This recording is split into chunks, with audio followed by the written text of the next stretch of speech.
Hey guys, and welcome back to A Twinge of Cringe. My name is ChadChad.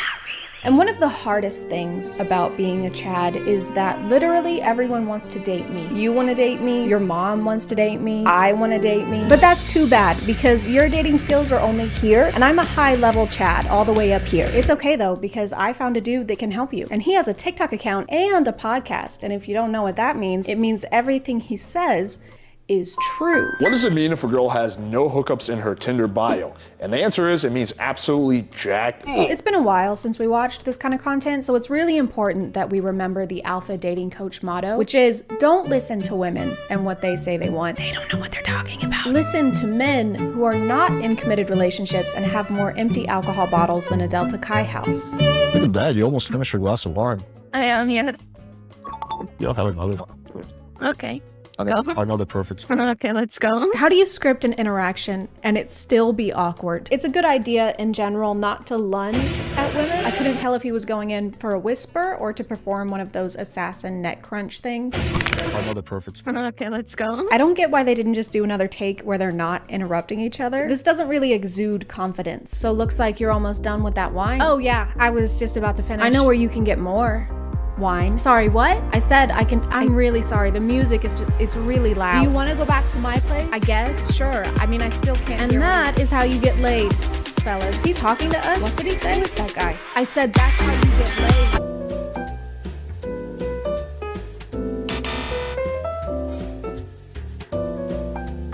Oh, excuse me.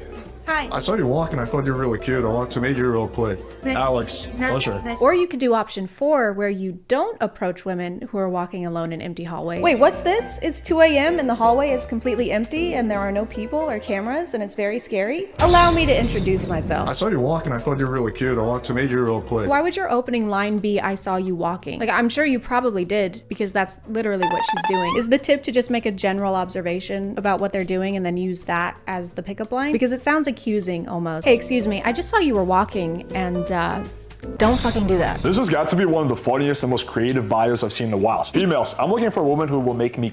And then it's M, make me dinner. A, appreciate the things I do for you. K, kiss me. E, eager to ask about a day. M, marry me. E, endlessly love me. C, capture my heart. U, make death do us part. M, make me. Don't do this. If the word is anywhere on your profile, you should be banned from dating apps for life. And why do all of these requirements end with me? I know it's online dating, but aren't you supposed to give a preview of yourself and what you're like rather than how you want women to serve you? I mean, I guess in this instance it works because the preview is that you spent hours making an acronym about. This is a pretty perfect bio. This is a perfect bio. How could we miss this, guys? The secret to getting ladies is talking about our It was right under our noses all this time. This is a dating and self-improvement channel, by the way. I have this really bad habit that I would like to get rid of. I see. Okay, what is it? Yeah, so I just can't stop talking about my Have you tried talking about your more? You're a genius. What can I say? You've come to the right place. How to playfully ask a girl that you're talking to from a dating app if she's actually overweight. So this is a text that's pretty funny. So talking to this chick, making logistics. Awesome. All your pics are headshots. You aren't a secret fatty, are you? Hold on, let me retitle this for you. How to be a fat phobic pole. Playfully. That may sound a little crude, but it's also fairly amusing. Generally speaking, you get good reactions. Oh geez, now that's a question. Oh geez, now that's a question. So you wrote this. There's no way that you aren't chatting with yourself right now. I swear he just has 2 accounts where he can make these example conversations go down exactly how he wants in totally unrealistic ways. Because there's no way that this interaction ended with him getting her number. Sound a little crude, but it's also fairly amusing. Generally speaking, you get good reactions. Of course you will, because you're texting yourself. What to do if the girl doesn't drink? So my general go-to is to invite a girl straight to my place for a bottle of wine or to meet her at a bar nearby. And again, I'm not a big fan of drinking either. He's not a big fan of drinking. I'm not a big fan of drinking either. So in that situation, my approach is simple. I just say, okay, cool. Why don't we go for a walk first, and then afterwards you can come up for some tea, or you can just invite her straight for tea or coffee anyway. So it's basically the same thing, but you replace alcohol with something that she can have, like tea or coffee. Guys, if she doesn't drink alcohol, you should just like give her something else to drink. Maybe, I don't know. Subscribe for more tips on how to do obvious. So what should you do if you go on a date with a chick and she doesn't like chicken tenders? Now, I'm not a huge fan of chicken tenders myself, so what I usually do is offer her some steak. You could do grilled chicken sirloin, filet, I think is a meat, salmon, ground beef, turkey, salami. How long is this seminar? 2 hours. Hey, so what do you do for work? I work in finance. Oh, do you like it? It's okay, I guess. Have you been doing it for a while? Yeah. Oh, is it hard to get a job in finance? I mean, not really. Do you think I could do it? I mean, do you like finance? No, not really. I like how the bad example is him showing interest in her career. Don't ask questions. Questions make you look weak. I work in finance. Oh, cool. So you're like one of those badass Wall Street guys? You can say that, yes. Oh, cool. I'm a male stripper. So it's very similar to your job. You know, you take money off people, I take clothes off people. You don't want her to think you actually give a shit about her interests. Do this instead. Are you Leonardo DiCaprio? I guess you could say that. Well, I'm a male stripper. I teach men how to get laid on TikTok. Do you really? Are you? Why would I love you? He moves so fast and it's too jarring. He also cups her ear, like squeezes her ear as part of his seduction. It's like he stuck his hand out there without thinking about it first. Oh God, why did I do this? Do I brush her hair? I could touch her cheek or Is it beta to show your emotions around women? So the red pillars say absolutely not. It's super beta, never show emotion.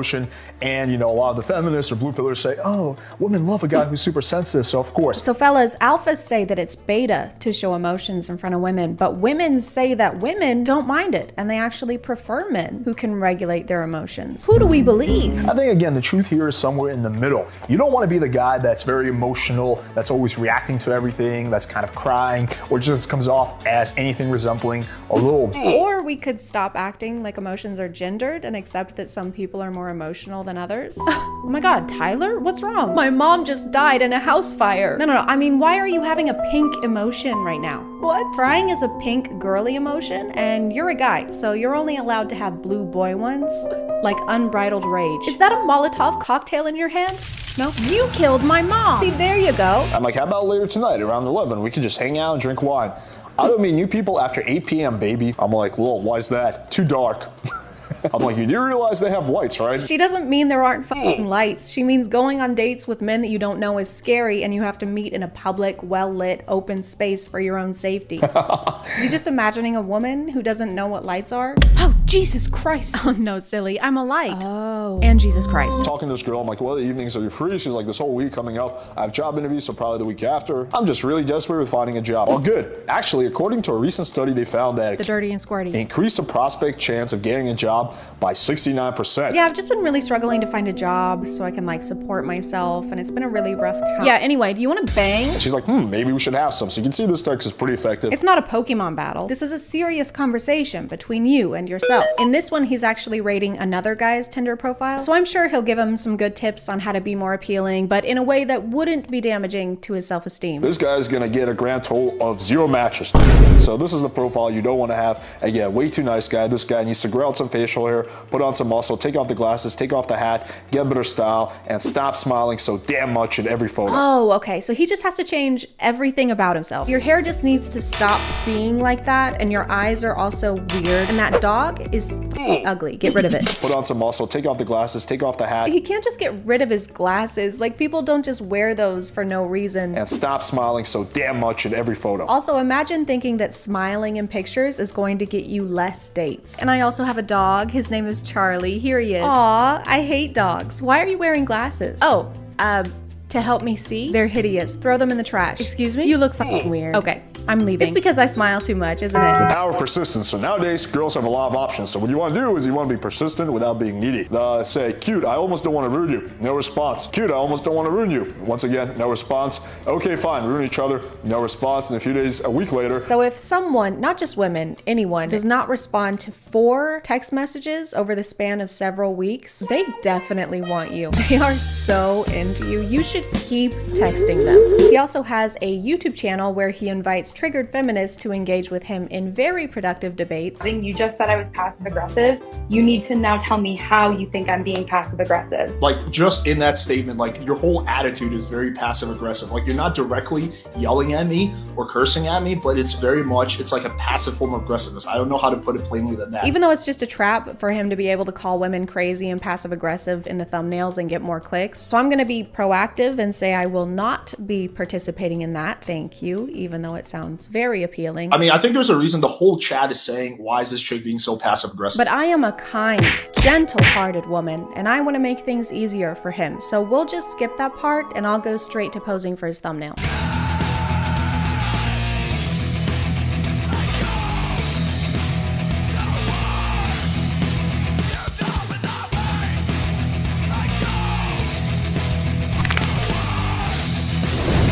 I'm gonna call it there, guys. Thank you for subscribing. Back to my name is ChadChad. And there is a new show on A&E, the same network that brought us such bangers as Dog the Bounty Hunter, Storage Wars, and Billy the Exterminator. I've got to take every shortcut I can.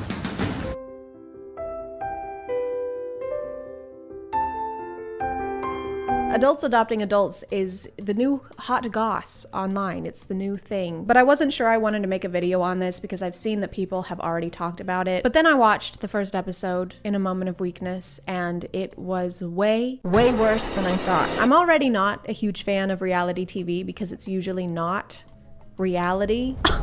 Kang just cheated on me. Oh my God, seriously? I am going to end his career. Oh.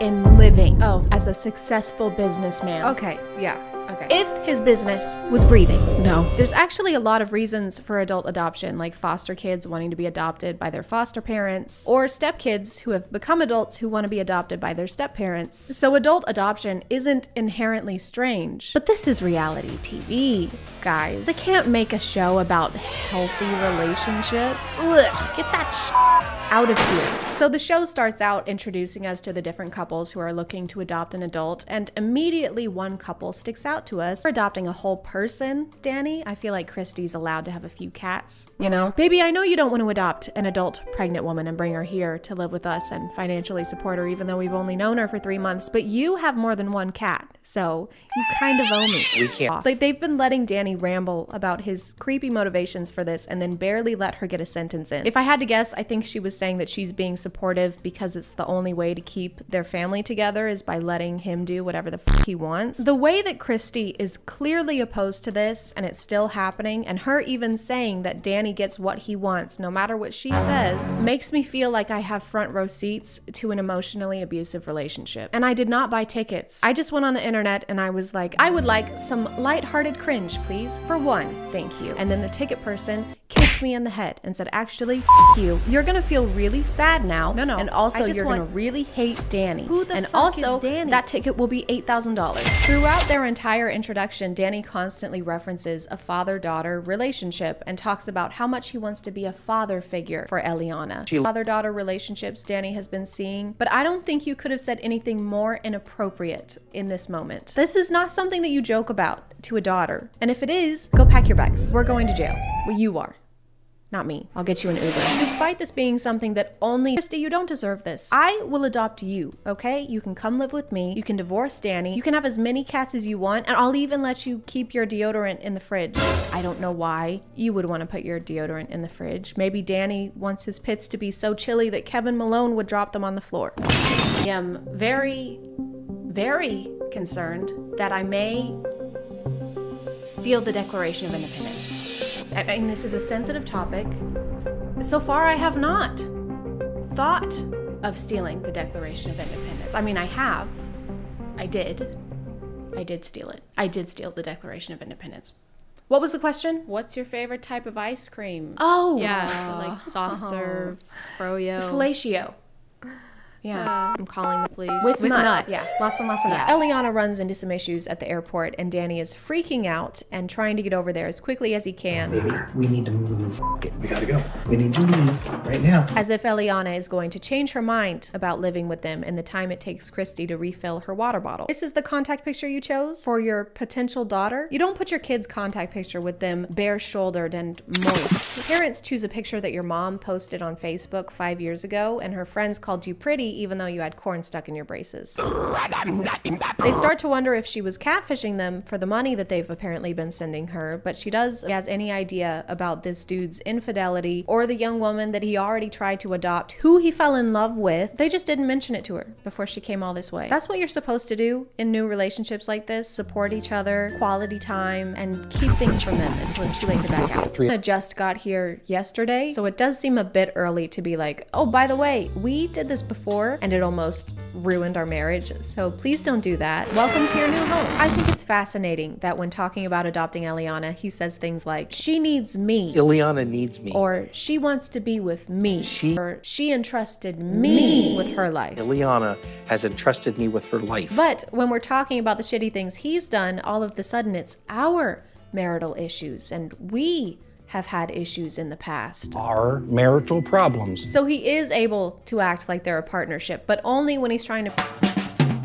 To conclude, Danny f***ing sucks. Hey, it's Editing Chad. It's been a few days since I filmed this, and I just found out that A&E completely canceled this show already. They pulled it from their website and every streaming service that it was on, thank God. And Danny is also racist, so you're welcome for this update. I'll talk to you later. Okay, love you, bye. Christy needs to find someone who likes her cats and takes her feelings into consideration before making huge life decisions. A&E also sucks for using Christy's obvious distress as a hook for their show, and I highly doubt that Christy wanted to be on the show in the first place because she seems pretty unhappy with the camera being around. In short, everything about this sucks and I hated it, but you can let me know what you think in the comments, or you cannot leave a comment because I respect your opinion. Do you see how I did that, Danny?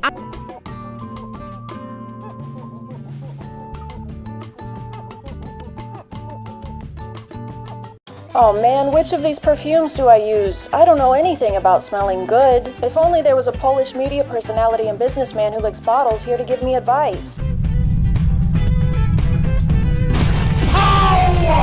Oh my god, it's a Polish media personality and businessman who licks bottles here to give me advice. Yay! This is a good thing that's happening right now. Hey guys, do you like smelling things?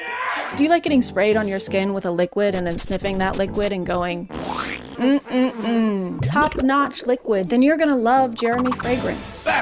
Jeremy is not a new phenomenon. He's been on the internet way longer than I have. He's been reacted to and discussed before because people can't quite comprehend him as a person or why he does the things that he does. Jeremy Fragrance started out on YouTube as a cologne connoisseur, not a colon connoisseur. He doesn't know shit. And in the beginning, he seemed to be actually helpful. He would review colognes and compare them. Sometimes he would poll people in real life to see which one they preferred. He was literally conducting field research for noses. He had this suave, confident aura and was always wearing a freshly pressed suit. And most importantly, he only talked about fragrances. Oat milk is the most similar to mother's milk. It smells so gorgeous. Oh, yeah! Which makes it very convenient that his real and legal name is Jeremy Fragrance. That's such a coincidence. That's like if my name was Flawless Body and Skin and Hair and Personality, because I'm an expert in all of those things. Skip forward a few years to 2024, or don't do it. It's worse here. And recently it's been a little harder to get Jeremy to stay on topic. He does still talk about fragrances every now and then, but not as much as he does things like this.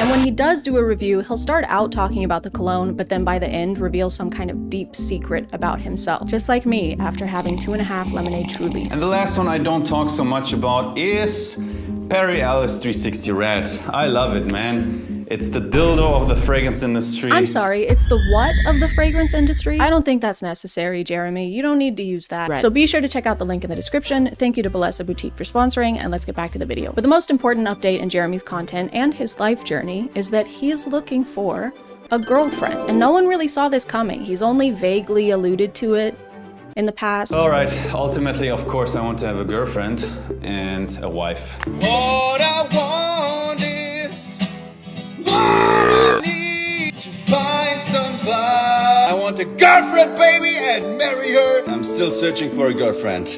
Nice. But now it's finally time for him to find the one and settle down. Love is just in the air.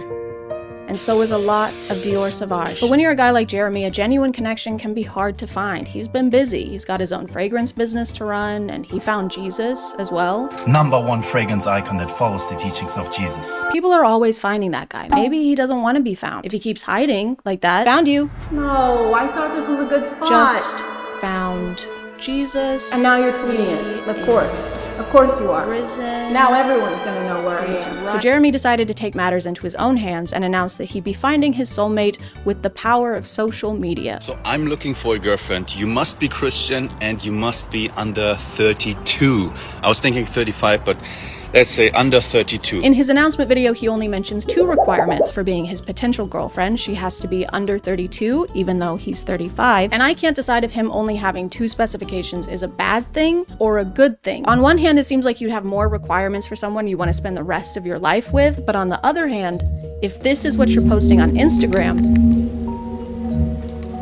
I don't know if you're even allowed to have 2 of them. But as time went on, Jeremy started posting a couple more demands, like for example, that she needs to be 100% committed to him. He is looking for marriage, so that makes sense. And that she needs to be able to give birth to children, which is a weird thing to specify.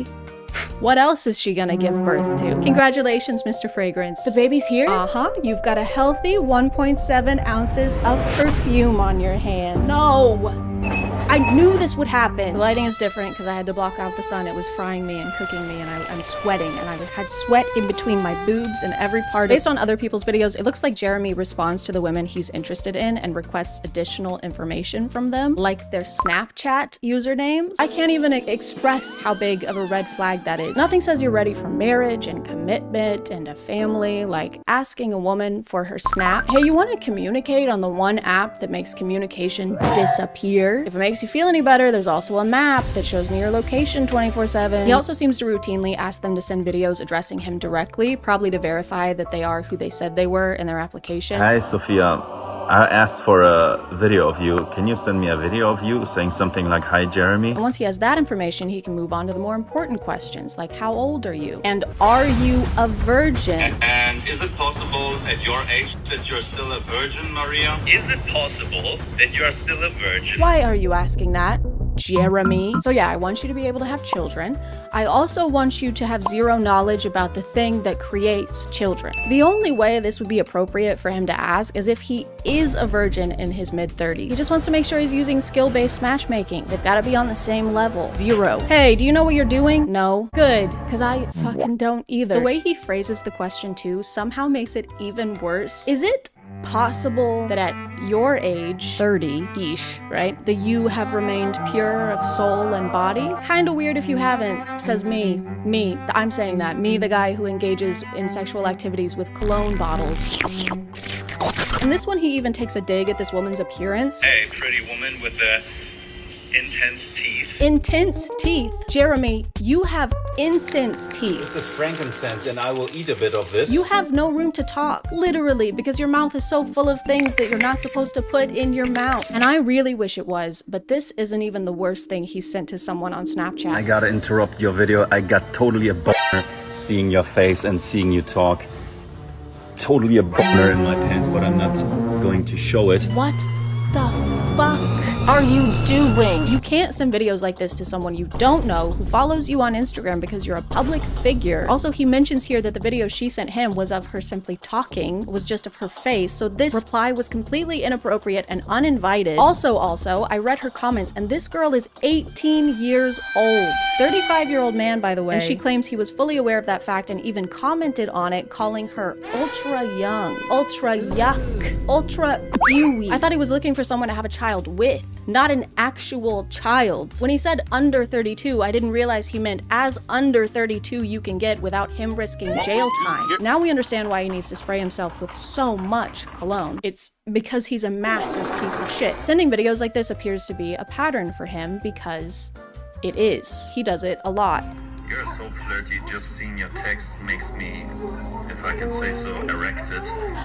Even going as far as requesting specific pictures or videos from them. Later without the top that you're wearing now. would be an interesting picture, Corey. Are we still following the teachings of Jesus Christ here, Jeremy? I don't know where he taught this. I must have missed that chapter. And on the 8th day, he said, "Thou shalt get thousands of women to add you on Snapchat so that thou can use thy influence in order to solicit nude pictures of them."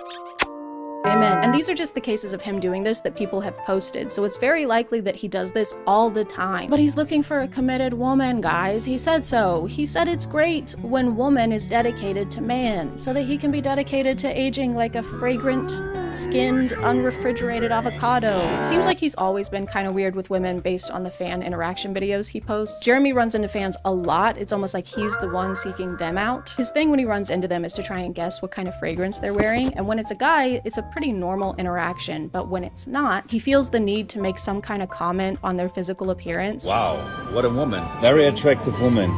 Just female Musk. Your girlfriend? Yeah, this is my girlfriend. Congratulations. Thank you. Is it okay that I smell you real quick?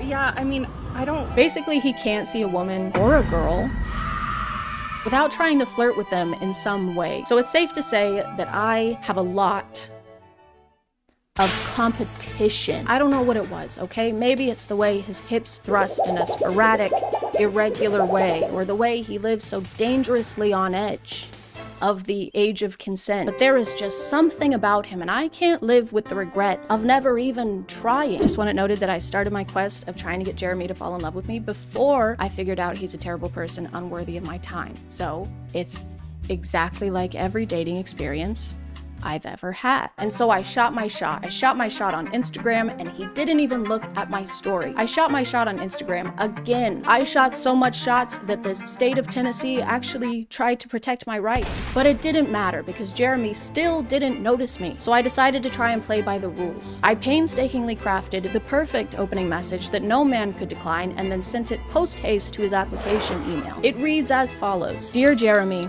if that is your real name. It's not, by the way. His name is Daniel. Who does that? Who says their name is something when it's actually something completely different, really, and not that at all? What kind of annoying? My name is not important, and I am a 27-year-old female. Works out semi-regularly and is fertile. Extremely fertile. I have 10 children. I'm also a virgin. Jesus is my number 1. You can be my number 2, though. I'll call you my little doo-doo. This is what I look like, and I would love to chat with you via FaceTime or Instagram.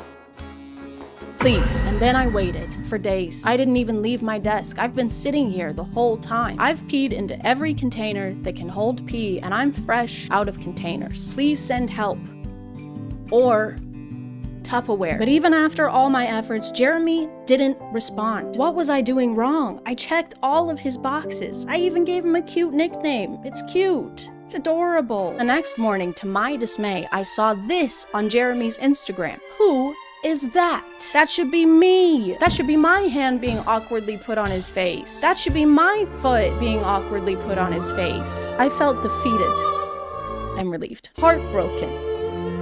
Mostly relieved. But I'll never stop trying. I'll never stop imagining the future we could have had. I'll never forget. I'm giving up. I'm not trying to get his attention anymore. Oh, I don't want to date him or talk to him. Okay. Yeah, I gave up.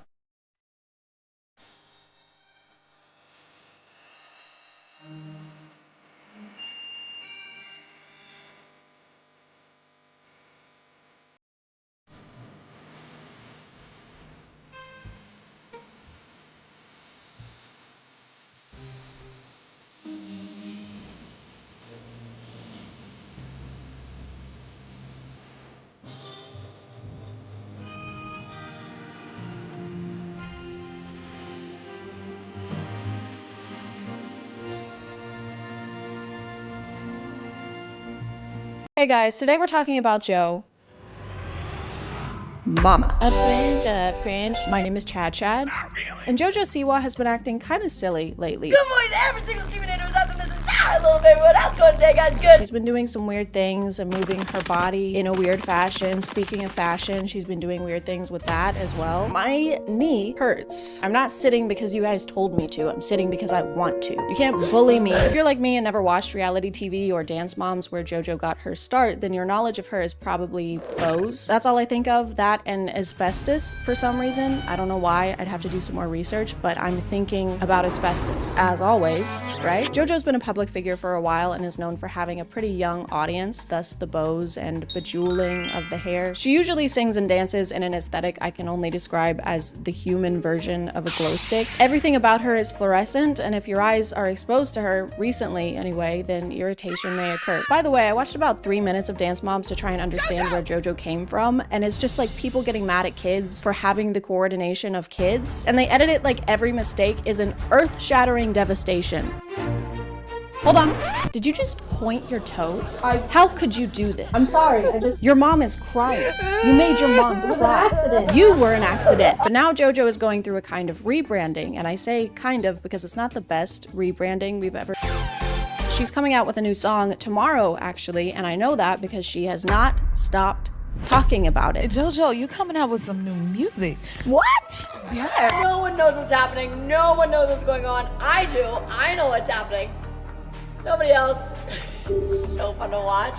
From what she said in her social media and in interviews, it seems like this song is supposed to break her out of her past career geared towards younger audiences and be the turning point that lets us know this isn't for kids anymore. She's not a good, sweet girl. In fact, you might even say she's a bad girl now. Warning. The following content is not made for children, may contain sexual themes, violence, strong language, dramatic scenarios, and flashing lights. Viewer discretion is advised. But JoJo's transition into an edgier persona isn't really being taken seriously by people, specifically people on TikTok. Then again, nobody really takes anything seriously over there. Once she started teasing her new song and her new era, people started making predictions of what they thought it was gonna sound like, and they were completely right. Karma's a bitch. Karma's a snore. I'm a bad girl, bad girl. I was a bad girl. The lyrics from what we've heard so far are kind of cliche, kind of things that we've heard before in similar songs. I wanted to start a new genre of music. And they said, what do you mean? And I said, well, it's called gay pop. Songs like Applause by Lady Gaga. It's the On My Own Miley Cyrus. Can't Be Tamed Miley Cyrus. But according to JoJo, it's the music video we need to watch out for. I've gotten this comment a lot. The thing is you think I have. Everyone's been talking about the song, oh, this about the song, that about the song. No one's even questioned the music video yet. I'm about to start sharing some things from the music video, and that's where shit gets real crazy. What could it be, guys? What's gonna happen? I wonder if there could be music or video. What if there's both, guys? Guys, what if there's both? Everything I've seen so far in their marketing is exactly what you would expect. The lyrics are what you would expect. The dancing is what you would expect. And for something to be edgy, you have to be on the edge, you know? You have to edge us. In one of her podcast interviews, she mentioned she was actually worried to sing the lyrics to her new song. I was very afraid of the lyrics of Karma. I wasn't ready to say I was a bad girl. If I had a wish, I would have never effed around. I wasn't ready to say I'm a bit of a stinker. I wasn't ready to say F this or freaking dang it. You wouldn't last a second inside my mind. A single glimpse would drive you insane. Shoot.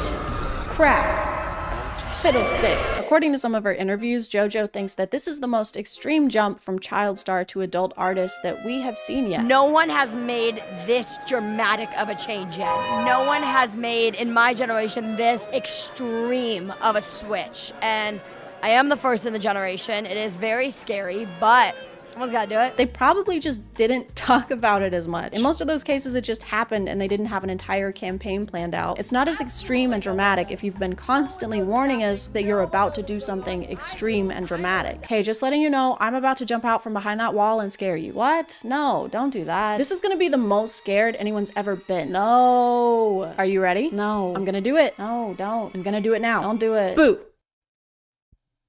Nothing? No. I'm friends with Shane Dawson. Oh my god. At this point, she's teased and promoted this song so much that I feel like I have a pretty good understanding of what's happening in it, and I have yet to see the extreme part. She's been posting so many clips of this song on TikTok that after scrolling through her feed for about 30 minutes, I had it stuck in my head for the rest of the day. The rest of the week, actually. Me trying to get this song out of my head. This is me. Get it out, please. Like it or not?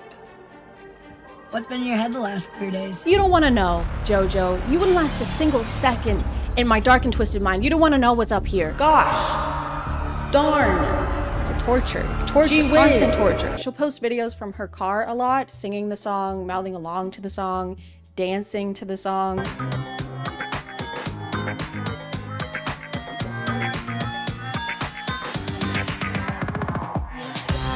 She even got her car wrapped with her face on it to promo her new song, which apparently she's been doing for a while now, even when she's not promoting something. I barely want to see my face at all, much less pay thousands to have it plastered on a Kia Soul. So it's just a waste of money. Stop car wrapping. Sweaty. Knees weak, arms are heavy. There's vomit on his sweater already. I said stop. Mom's spaghetti. I think one of the most controversial things about her new era, though, is the dance for her new song. She's been posting videos of the choreography, and people that are not fans, they don't like it. They don't like it at all. Not the whole dance, really. There's just this one part where she seems to be ad-libbing a bunch of extra movement.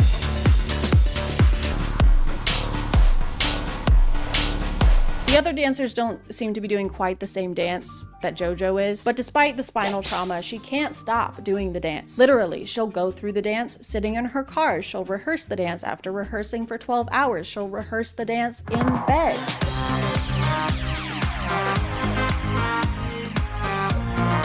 Get some sleep, JoJo. The dark circles under your eyes are getting alarmingly dark. No wonder she's moving like this. She's trying to stay awake. At the iHeartRadio Music Awards, JoJo hard launched her edgy persona with a new outfit and new aesthetic. Instead of the bright colors and rhinestones, they went with dark colors and rhinestones. I can kind of see what they were going for, but it's not really giving bad girl. It's kind of just giving state fair face paint. It seems like JoJo's mom is behind the rebranding to some extent. I don't know, that's just a personal theory. The PR surrounding this rebrand is just exactly what a 50-year-old mom's idea of rebellion would be. All right, here's the plan. What if you said, bitch? That's bad. That's pretty bad. What if you went to a red carpet event wearing makeup similar to a hip and current band? Like, I don't know, Kiss? I already had this as a working theory, and then I found this TikTok of JoJo not knowing who Gene Simmons is. Like a sexy glam Gene Simmons sea creature.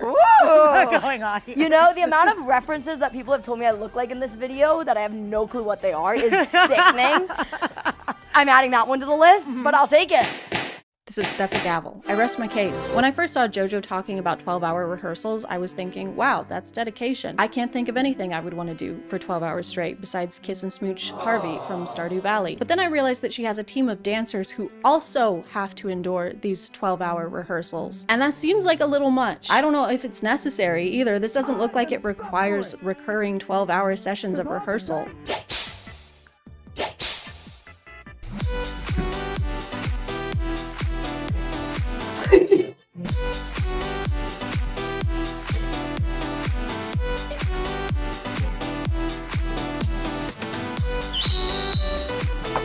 That was close. I'm getting better.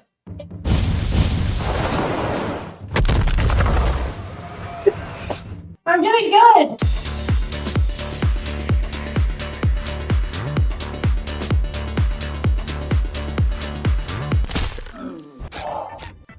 Ah! Oh my God. My knee hurts. Cut the cameras.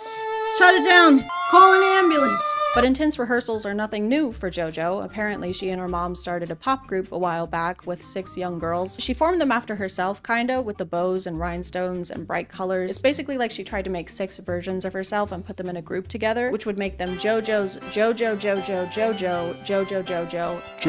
They went with XOMG Pop. Mine was better. According to one of the members' moms, the conditions were way too intense for young girls. They say the rehearsals were long and physically exhausting, and the Siwas were allegedly trying to get the members to cry for the cameras and pit them against each other. One of the members had chronic health conditions, and days before one of her surgeries was at a rehearsal and started bleeding from her stomach, and Jessica Siwa told her to put a pad on it to keep blood from getting on the costume. The costume isn't the issue, Jessica. There shouldn't be blood at all. This is literally putting a band-aid on the situation. Also, they fired this member and her mom after her mom tried to say something about the conditions. So I guess JoJo is telling the truth. She was a bad girl. It's like they're trying to get people riled up and have some kind of reaction about how crazy she's being or how psycho she's acting. They're saying psycho. No one else is saying psycho, just them. They probably think I'm psycho.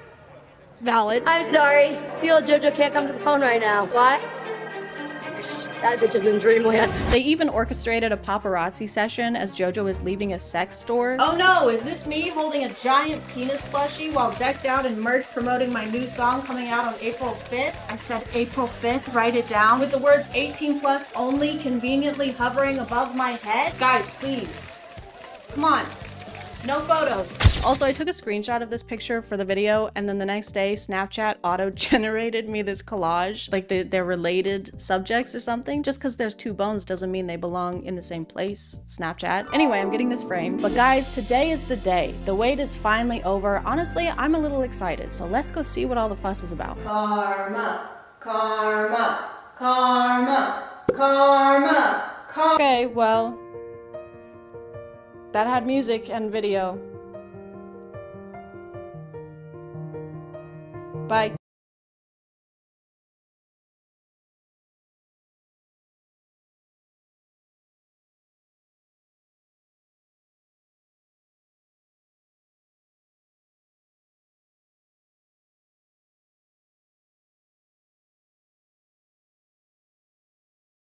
School, homework, detention, swirlies. There are lots of reasons why someone may not want to put their kids in a typical schooling environment. And there are lots of reasons why kids themselves hate school, especially if they live in the US. Maybe not the worst education system in the world, but we sure are gunning for it. With all those reasons, it can make sense that someone may want to try out alternative schooling methods. The most popular being probably online schooling, which is something that a lot of people became familiar with in 2020. With online assignments and Zoom classes, it makes pretending to do algebra while playing Animal Crossing much easier. Then of course you have homeschooling, where your parents get to decide whether you're a dumb kid with no friends or a smart kid with no friends. But recently I found out there's a third option. So we don't teach our children anything. Everything that they learn is in response to either their interests or their questions. We have no curriculum, we have no school hours. We really just respond whenever they want to know something and do our best to make sure they really get it. Free schooling or unschooling is like a branch of homeschooling minus the schooling. This website says it's an educational philosophy that relies on a kid's innate curiosity and desire to learn. In families that practice unschooling, students do not attend school and do not follow any set homeschool curriculum. So they typically don't have any courses. They just go about their day, and if the kid happens to ask a question like, hey, what's math? Then the parent would explain it and try to teach in the moment, which relies on the kid to ask really good, insightful questions all the time, which they usually do. Mom, why is my booger purple? Also, during which year did the French Revolution end?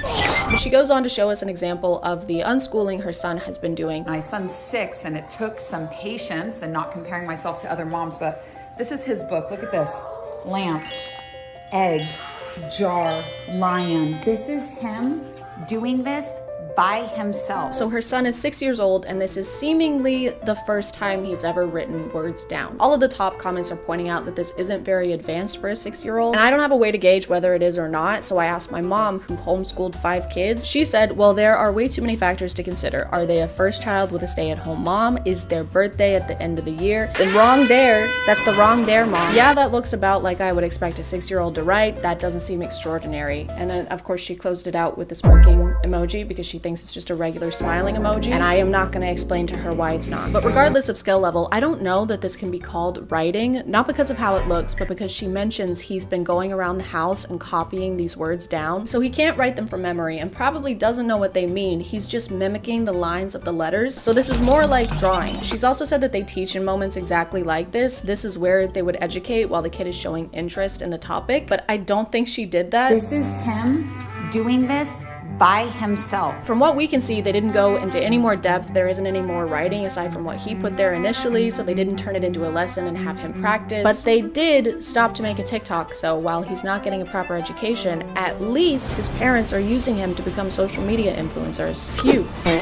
My light just... And my big fear about free schooling was that if my kids only went towards what they were interested in, saving all of their real estate only for things they're interested in, not cramming it with anything necessary, I was concerned that they would never be interested in things like reading and writing and math. To counter this fear, have you tried teaching them reading and writing and math? It's really good for kids to learn at this age, and he clearly wants to. If you don't make an actual plan to educate them now, this is the level that they're gonna stay at. The motivation is only gonna decrease. Hey, Timmy, you wanna learn about the alphabet now? Egg. Timmy, it's not cute anymore. Egg. Timmy, you're 17. Egg. Thanks to Opera for sponsoring, and let's get back to the video. She says he'll ask about math sometimes too. Same with addition. Mom, what's 7 plus 5? It will come at the right time. Why does she pause like this? The stare that she does is so scary. If my mom looked at me like this after I asked a math question, I would never ask one again. But maybe this is a one-off. Maybe she was just really excited, and typically she does turn questions like this into a teaching moment. When you say that somebody's bad energy and you don't like them because they're bad energy, what you're really saying is that they remind you of yourself. What if that was a teaching moment? What if they were about to ask what trigonometry is? While she doesn't push her kids to learn things like reading and writing, she does make sure to give lessons on the really essential things. There was a god named Kronos, and he was so afraid that one of his babies was going to take over his kingdom that he said, every time one of my sons is born, I'm going to eat that. I'm gonna eat my own son. Learning the ABCs? No, we're too busy learning about cannibalistic deities. It's more important, and Kronos is really cool. He kinda ate. Her child is asking questions here, but mostly because he doesn't know what the fuck is going on. Why is he gonna eat his own son? Because that's the nature of chronological or Kronos time. Ma'am, this child is not learning anything from what you just said. Even if this kid understood what that answer meant, it wouldn't be an answer, because her answer was just, that's just the nature of chronological time. Just because it does, that's how it is. You can tell he's completely lost, but it doesn't matter because this lesson isn't for his benefit, it's for hers. More specifically, it's for her business's benefit because she promotes her book and website at the end of it. On that website, you can get some of her free audiobooks, or you can enroll in her school workshop for money. So she can teach, but only if you're a paying customer. Maybe your kids would be able to read if they weren't so broke. Oh, you want to count to 100? Why don't you put 100 big ones right here first? Let's start there. One of the key points in unschooling is that the kids learn life skills and not just scholarly ones. For example, how to cut vegetables. I'm amazed. Technique, baby. Technique. Good job. Is the point of this to prove that unschooling is effective here? Because to me, it just proves that over the course of 4 years, your child developed fine motor skills, and I don't think unschooling is responsible for that. If anything, they should be way better at this. If they're at home doing it all the time, they should be Zorro at this point. She's got a literal baby waving a knife around, and the only warning she's giving is in a sing-songy voice. If you cut your finger around, na na na na na. So be careful my baby. This kid does not have the motor skills or the mental capacity to understand how dangerous this is, especially when she's acting like it's a silly thing happening. I'm gonna go in that door. Don't go in there. Whoa, why not? It's very dangerous. You will probably die. Your demise is imminent. Those seem kind of important though. While I was looking into this account, I stumbled onto another unschooling mom. Day one of unschooling, and I've got my kids helping me to clean the car out. Teaching them hard work, taking care of the things that you love, that you need, and also cleaning the car clean. Oh, so like chores. You're educating them by having them do regular house chores. You can't claim that cleaning the car and learning hard work is an acceptable replacement for actual curriculum. Cleaning and taking care of things is something that kids should be learning on top of their regular education, not instead of. This parent said she pulled her kids out of school to do this because she was unhappy with the public education system. We have 52 days until I pull my child out of public school and start unschooling him. Lots of hands-on stuff to teach him these things, not just reading out of a fucking book, which is what's wrong with public school. And while yes, there are a lot of things wrong with the public education system, I don't think that books in and of themselves are what's wrong with it. Books are usually pretty helpful, learning-wise. Not to be controversial, I don't know if she had maybe just a personal bad experience with books. You've got a lot of nerve showing up here. It's been 5 years, just let it go. Let it go? You stole my college application essay. Not this again. I didn't get into Yale because of you. I was in a bind. Give me my paper back. And again, none of these are actual lesson plans. This is just hanging out with your kid, which is important, but so is being able to read a ruler. Very weird hat. Or even knowing what a number 2 pencil is. Why do they call it a number 2 pencil? Why don't they just call it a poopy pencil? She also claims that going to the grocery store qualifies as an unschooling lesson. Now they're gonna go grocery shopping with me, and we're gonna learn about reading labels. We're gonna learn about math and money. When you're buying groceries, you need to make sure that the quality of it is good. So turn it over. See the prices on them right here? You typically want to make sure that you pick the lowest price. These are just regular life skills that you should be teaching your kid whether they're unschooling or not. And how many times can a trip to the grocery store count as school? Because after a few, they're probably good to go, right? And next we have Timothy, graduating with a bachelor's in putting things in the cart and a minor in not buying rotten strawberries. Thank you. They said I couldn't do it. F the haters. Look at me now. When explaining her unschooling plan, she said the main things she'll be focusing on are starting a garden, great, and that she's gonna be teaching them how to establish boundaries, you should be doing that already, and she's gonna teach them how to bake and cook, you should do that already, and also sports. Also gonna be doing lots of sports, so he'll be in any sport, every sport that we can possibly think of, because we will now have time to do so. Okay, so now that we've listed all the extracurriculars, what are you gonna teach them? I'll be taking them to the aquarium and zoos and learning through life experiences. Oh! They're gonna learn through life experiences, kind of like everyone else who is alive. The only references she makes to actual school subjects are like this. Day 2 of unschooling, and we're at the park learning how to have fun. But before you get your panties in a wad, listen.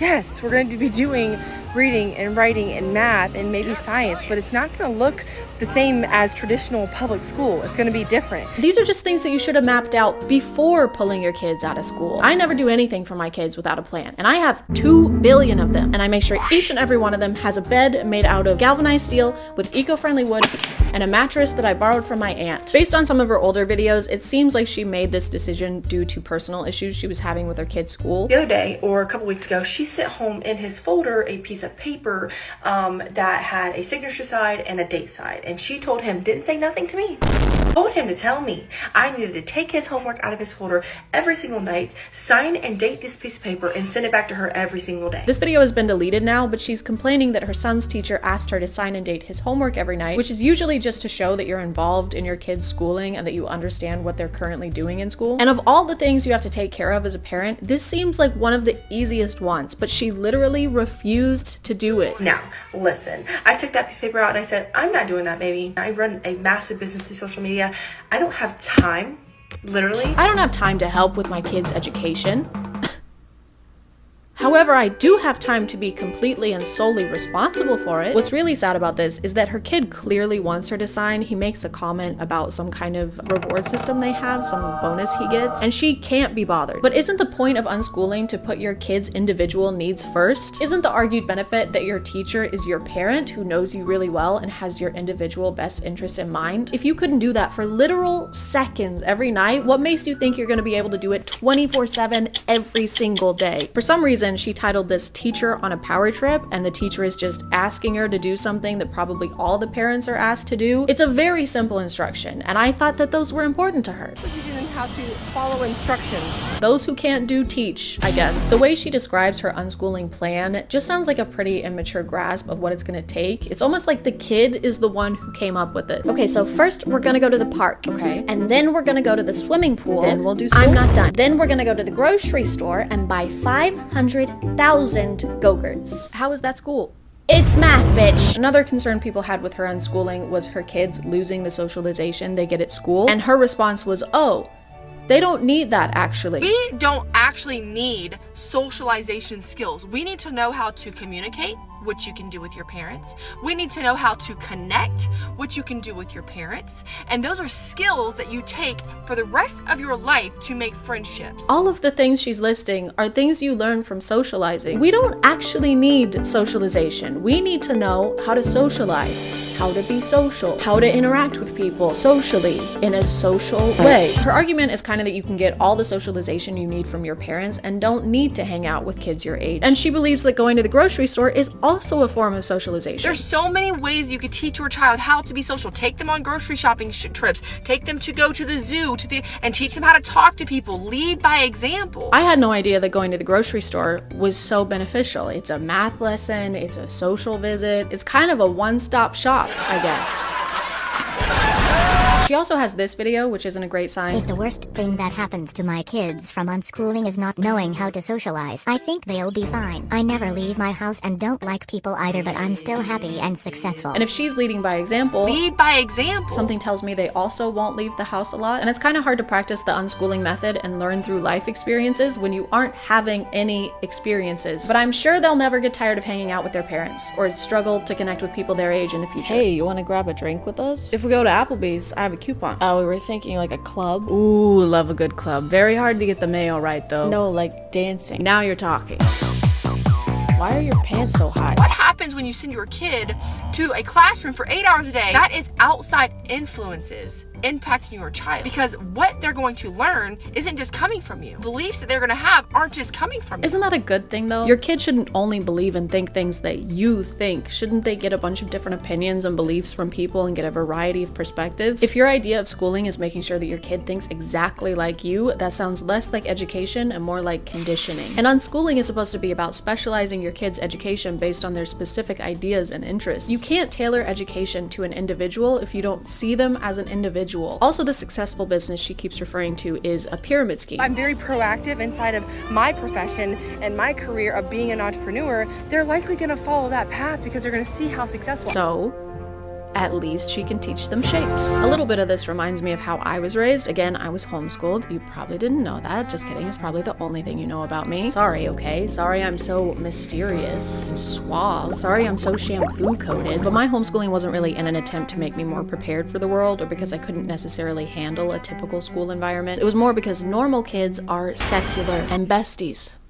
with Satan. Sometimes they say things like, hey, you should smoke this, or fart, and both of those are equally as bad. The sole reason for my being homeschooled was religion and being able to limit the amount of interaction I had with the outside world, whether it be people or media. I wasn't allowed to watch PG-13 movies until I was 22. Just imagine being told you're not allowed to watch Jumanji, the Kevin Hart one, as a tax-paying citizen. And I think I would be better at a lot of things if I'd been able to interact with people my age before I was basically in my 20s. I missed out on a lot of skills like how to interact with people, how to not perceive every human being as a potential threat, how to order a milkshake at Sonic without breaking down in tears. Isolating your kids and making yourself the only presence in their life is probably less about what's good for them and more about what's good for you. And it's completely normal to have anxieties about where your kids are or how outside sources are going to affect them, but that doesn't mean that you should stop them from interacting with outside sources at all. That just sounds like you have anxieties that are being passed down to the next generation, like an heirloom, like a little apprehensive piece of furniture. You okay, man? Yeah, just some chest pain. And I'm not saying you shouldn't homeschool your kids or do alternative schooling, because I'm sure a lot of kids would benefit from something like that, but just don't do it bad. Just do it good. Otherwise, your kid's gonna end up like me in 20 years, and you don't want that. That is a threat. Anyway, guys, I gotta go to the grocery store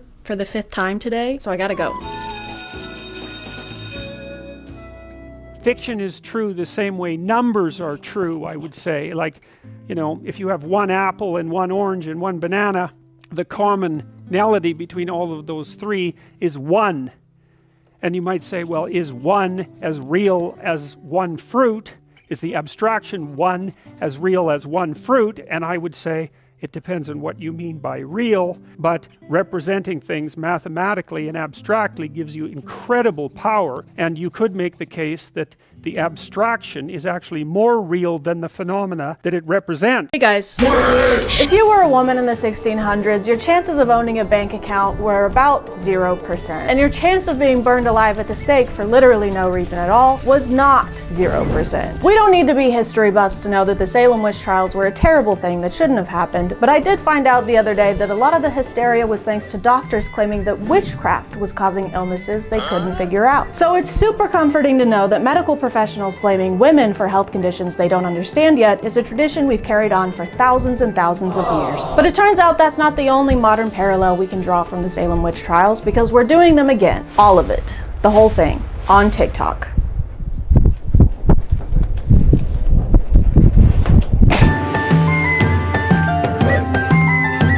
We may not be putting people on legal trial for witchcraft anymore, but that's not going to stop the internet from throwing allegations around. Makeup is witchcraft. I said what I said. Anytime you have to start trying to cover up and reconstruct your face with different powders and blushes and... She's wearing lip gloss as she says this, by the way. Lips don't shine like that on their own, by the way. She also keeps mentioning Transformers in this video. We got the men, you know, these Transformers, they out here looking more feminine than the women. And I don't really know why. Like, what does putting on a little mascara have to do with the battle between Autobots and the Decepticons? I like how we constantly hear variations of this on how makeup shouldn't be allowed because it changes our appearance too much. You don't look like that for real. with the makeup on and with the makeup off, you look like two completely different people. You're transforming. It's witchcraft. Like, okay, since when is changing how something looks a bad thing? Does she also hate it when people paint a room? Whatever you do not renovate your bathroom around this lady. She's gonna freak the fuck out. A lot of these videos frame witches as being this kind of secret agent whose mission is to infiltrate the church. Okay, this is gonna sound crazy to some of you, but it needs to be said because it's real. Why did she slap us like that? What did we do? Does she think we're witches? There are real Satanists from cults and real witches from covens that have been sent on assignment to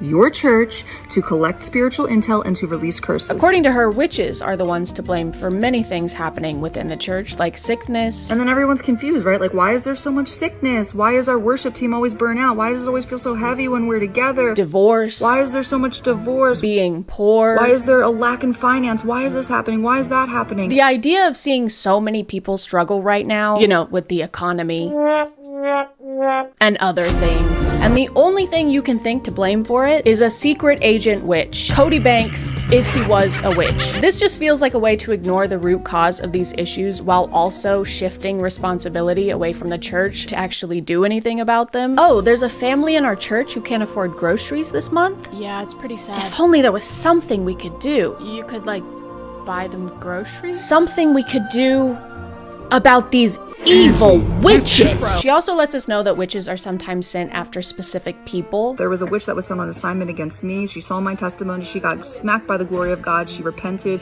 turned from her cult, and was born again. Hallelujah. Kind of like a hitman. But so far, the only hits have come from her. So I think her implication is that the witches are sent to find Christians and convert them over to their side, which is terrible. How dare they invade someone else's space and then try and force their beliefs onto people? What a horrible and never been done before thing to do. Thank you to Bombas for sponsoring, and let's get back to the video. There's a common message in most of the videos I found that if you can't figure out who the witches are in your church, that's actually a skill issue. Witches are in the church. And guess what they are good at? Deception. Discernment is the #1 thing that is going to reveal if somebody is operating in something other than the Spirit of God. They basically say if you can't discern witches from actual Christians in the church, it's because you are a lukewarm Christian and aren't serving God hard enough. Which is exactly what I would say if I was trying to get my entire congregation to distrust each other. Oh, so you love and trust your community? That's actually because you're fucking stupid. There are literally witches serving Satan, and you would know that if you didn't hate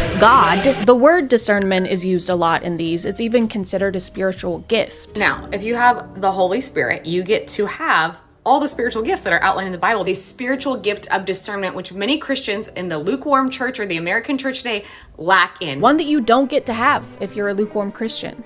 So you better wear a jacket. Prayer, of course, is another good method to keep the witches at bay. We also should be, as the church, operating in prayer, corporate prayer. A house that is not built on prayer is honestly set up for failure in one form or another. Probably why prayer is so attacked. I've heard people say this before, that prayer is under attack, and it makes praying sound very action-packed, which is kind of the opposite of what prayer is. And we now lay her to rest in your eternal kingdom. Amen. Who threw that? Me. Witch. Everyone, I'm discerning that this woman is a witch sent to attack this funeral. Well, I also know how to discern. Break discern on the ground. Discern this. Apparently you don't even have to be a witch to be practicing witchcraft. Now, sometimes people aren't actively participating in witchcraft and going to church and trying to do all these things. Sometimes they're operating in manipulation and control, which is still witchcraft at its lowest, simplest form. Is control and manipulation. Hang on a second. Are you telling me my ex-husband was a witch? No wonder he was always flying off the handle. The broom handle?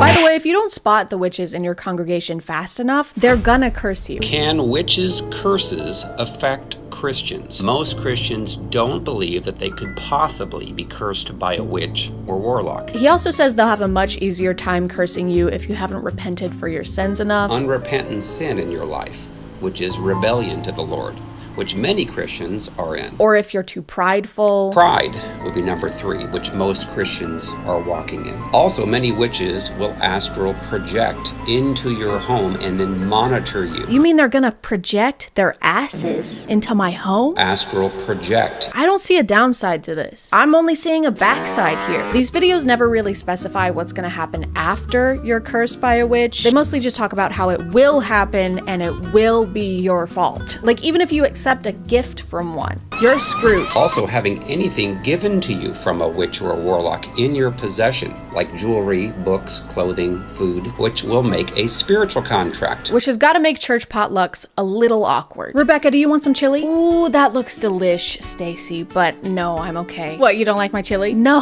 I just couldn't. I'm on a new diet. It's very low cal. I don't want your fucking chili, okay? Why, because you think I'm a witch? No, it's because your chili tastes like fucking ass, Stacy, okay? But on the other hand, if you aren't getting cursed by a witch, it's because you're not enough of a threat to Satan, aka you're still not doing enough for God. If you have not felt any witchcraft, then you're most likely not a threat to Satan's kingdom, and you're not doing much for God. So it's bad if you get cursed by a witch, but also bad if you don't get cursed by a witch. Damned if I do and damned if I don't. Me, when I'm a beaver and I'm trying to decide to go to work or not, their qualifications for someone being a witch are also so broad that they can be applied to literally anyone. And they're never actually describing someone who practices witchcraft. They're just describing the supernatural Snow White and the Seven Dwarfs version of a witch. What does a witch in the church look like? They will usually dress very conservatively, so you would never guess that they're a witch. Oh, dressing modestly means you're a witch? You mean the thing that the church has been telling women to do since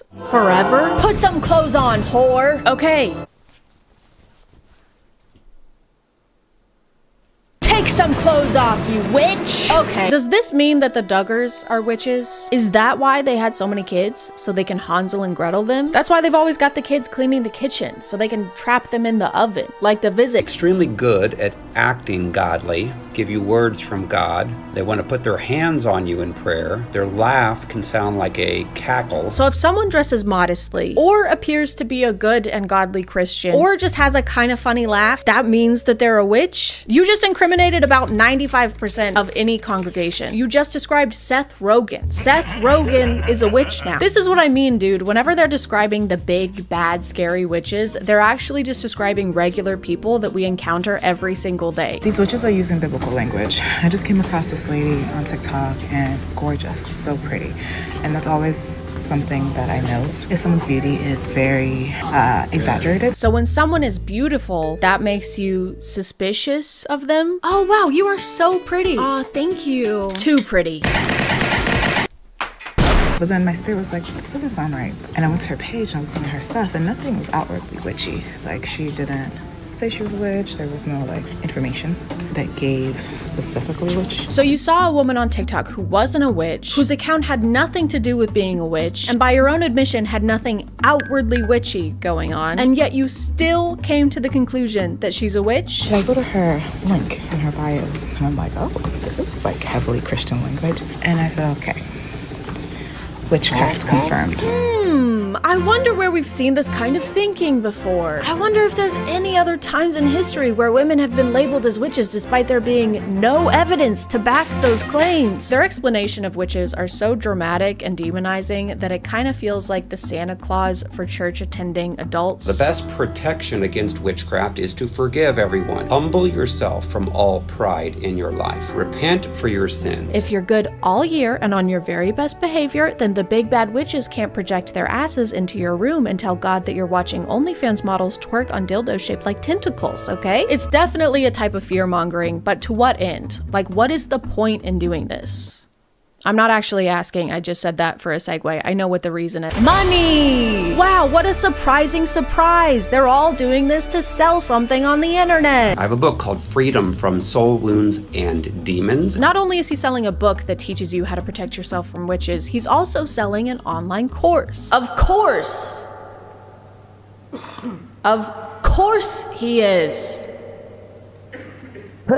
This creator is also selling an online course, which is really funny because of this. Child, as I'm reading the descriptions, she's like, this course is to help you, find the power within. So this is your daily reminder that the witches are getting really good. So you saw her selling an online Christian course and decided that that conclusively proves that she's a witch, when you yourself are also selling an online Christian course and a book. These people need to stop writing books and start reading them. Please, touch book.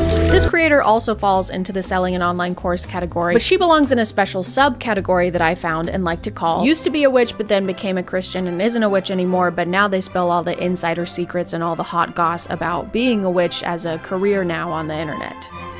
It's a working title. You know, I didn't really feel weird about Halloween until I got delivered of demonic spirits. It glorifies demons. It glorifies darkness. It glorifies and celebrates death. It's actually disgusting, some of the Halloween decor that I see on people's front lawns. I can't believe that. How could we put that in our front yard? You don't like when death is celebrated or when imagery involving death is in people's front yards. You're gonna hate Easter. Wait until I tell you about what happened on the cross, dude. You know, the one that people put in their yards and on their bodies and in their churches? This subcategory is mostly people claiming that practicing witchcraft made them a horrible person while also sounding like they know nothing about witchcraft. She said, my husband had an affair with a woman at work. How much you charge me to destroy her? Holy shit, it's an actual witch hitman. Oh no, it's Agent 666. Wingardium Levio, kill that bitch. Okay, if your husband is cheating on you, don't hire a witch to kill that woman. Hire a witch to kill your husband. How much you charge me? I said, I charge you $10,000. This story is so unrealistic. You're telling me you agreed to kill someone for $10,000? That's it? That barely even covers the cost of materials. Have you ever bought a coffin? That leaves you with like $1,000 profit, max. Guys, who the hell is Max?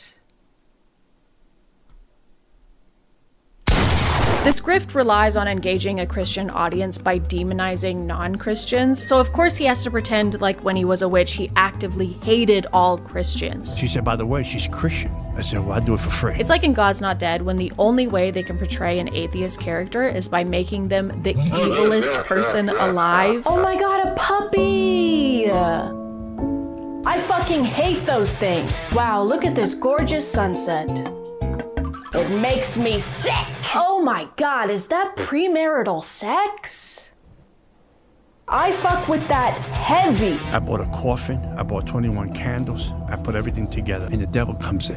I could feel his presence coming. She said, how God said to leave her alone. She can't be touched. Anyone who believes in a god can't be assassinated by witchcraft. Good thing that's a pretty niche demographic. Hey, if you ever have anyone you want to get rid of, just let me know. Oh wow, thank you. Unless they like the color blue, or if they've ever stubbed their toe on something, right. or if they've ever played or not played the video game Minecraft.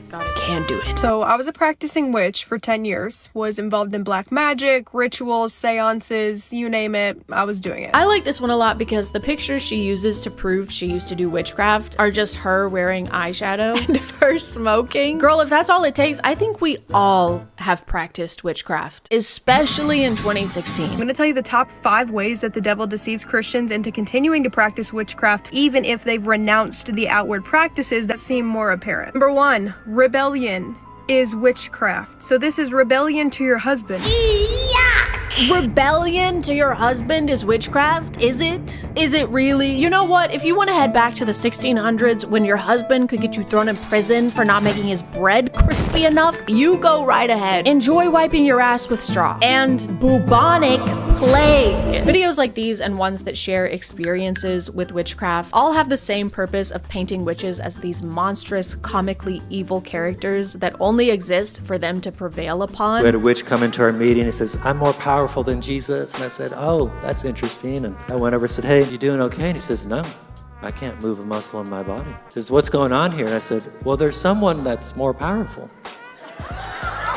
This is just Wattpad for boys. He's basically writing fanfic where he has magical powers and defeats the other guy with magical powers because his magical powers are better and stronger. When they talk about witches, they aren't thinking of a person. It's really just a pawn that they're using in order to win battles, except the battles are invisible and made up, so they win every time. Their message is this double-edged sword that makes you suspicious of your community, mainly women, let's be honest, and paints other religions as something people need to repent and recover from. And since most of this is happening happening online and is coming from people who are ranting in their rooms or in their cars, it's easy to forget the kind of real world effects this kind of messaging can have and has had historically. The other day I saw this video of a woman getting her hair done at a salon, but for a reason we're going to talk about more in a minute, she has some blood in her hair. I need you to wash the chicken blood out of her hair.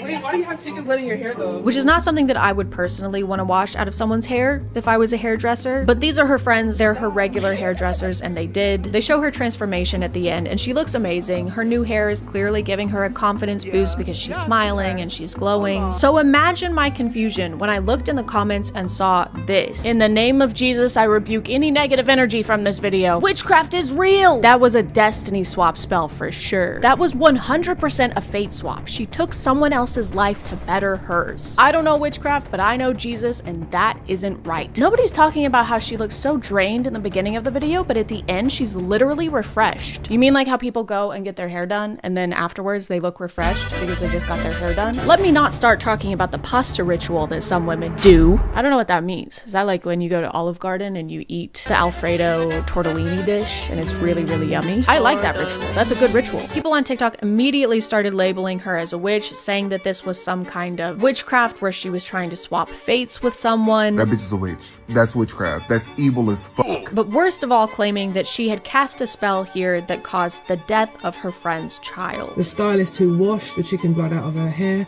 her baby girl passed away not long after that. That is how dangerous this is. That is how immoral and evil this stuff is. This video is what inspired me to talk about this because unlike the other ones I've shown, this was directed at an actual person. This was a literal modern day witch hunt. She's gonna pay for that. The woman who done that is going to pay for that. In reality, this woman practices Santeria, which is a religion that started in Afro-Cuban communities. She made a comment explaining this and that the blood was there as part of a protection ritual she was doing for herself because she was about to go on a trip, which has now been deleted because people were harassing her and accusing her of causing the death of one of her loved ones. And on that day, all I got was a hair rogation. A hair rogation is completely harmless. It's just a head cleansing for like protection. And an animal of choice wasn't even a chicken. I'm not evil, I'm not no demon. I'm not out here trying to get nobody's soul. I'm not sacrificing anything. This is extremely demonic. Girl, why is everyone acting like they've never seen blood used in any religion? It's literally used routinely in Christianity. Her daughter died the next day. It wasn't the next day, it was months later. This is like saying, oh, I went to church on Sunday and then on Monday, my husband died in a car crash. Clearly it was going to church that made my husband die in a car crash. But still people were commenting stuff like, okay, yeah, it may be part of her religion, but I don't care, there was blood involved. And so if there's blood involved, that makes it bad and scary. And all I have to say to that is, are you fucking dumb? Are you fucking dumb? Are you fucking dumb? Are you fucking dumb? Are you fucking dumb? Are you fucking dumb?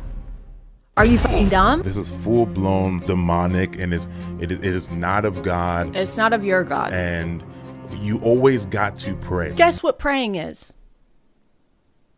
A protection ritual. Guess what she did? A protection ritual. You guys are doing the same shit. You're doing the exact same thing that she was doing, just in different ways. And there's nothing good about Santeria, these spiritual cleanses, and I'm gonna put an egg cleanse, and I'm gonna sacrifice an animal and put the blood on my head. You know what's really funny about this talking point is that God literally instructed Moses for every family to sacrifice a lamb and take the blood of the lamb and wipe it over their doors as a protection ritual to protect their firstborns. Animal sacrifice, blood ritual, protection spell. Am I losing my fucking mind? It's the same thing. Do you read the Bible and then get hit by the Men in Black thing that just zaps your memory clean? Is that what's happening? So this is just a friendly reminder that sometimes we see something we don't understand, and sometimes people believe in things that we don't believe in. And during those times, we shouldn't be jumping to conclusions, even if everyone else is. Also, if your religious beliefs are founded in shitting on other people's religious beliefs, that's not a religion, that's just you being a hater. You're just a hating ass bitch, and you would be no matter what your religion was, and that's okay. I mean, it's not, but that's what it is. Anyway, guys, I've got to go fly over El Monte because my friend whose name is Hotel Transylvania needs a ride, so I'll see you next time. Which spotted flying on a broom with a body hanging in El Monte? That looks like people on a broom. It's Hotel Transylvania.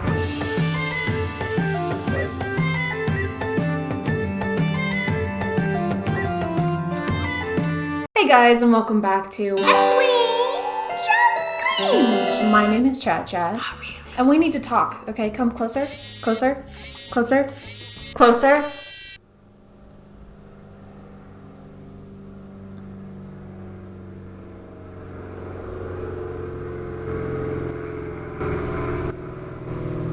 Stressed out. Personal things, and then life in general, the state of the world. And you're stressed too. Like, it's a fact. We're all stressed out. And it's okay to take it easy on yourself when you feel like that, which is what I'm doing today, which is why there's no green screen intro to this video, which is why we're watching something that I want to watch today and not awful, horrible, nightmarish TikToks that were probably made by someone problematic. And when I say want to watch, I mean want to laugh at, not with.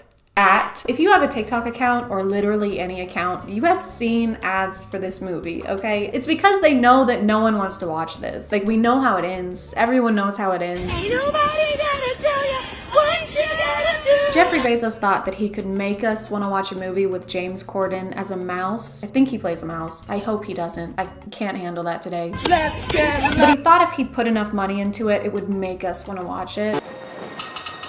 Vivian's daughters. The obnoxious Malvolia and the self-absorbed Nerissa.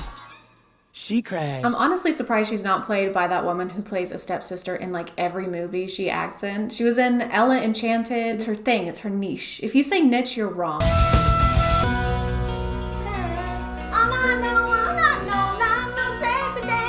She's very chipper for someone who lives in servitude. So far, the music isn't as bad as I thought it was gonna be. It's less, okay, I wasn't a theater kid, so don't yell at me if I get the technical terms wrong. But the previews that I saw, it didn't sound right. Like, it was just a little off. I don't know if it was the harmonies. But now that I'm seeing this, I'm beginning to conjure a theory where they saw how good movies like the Addison Rae movie, the Kissing Booth series, they saw how good those were doing from people just watching it to make fun of it, like I'm doing right now, that I'm actively contributing to. I don't care, okay? Because I'm sad.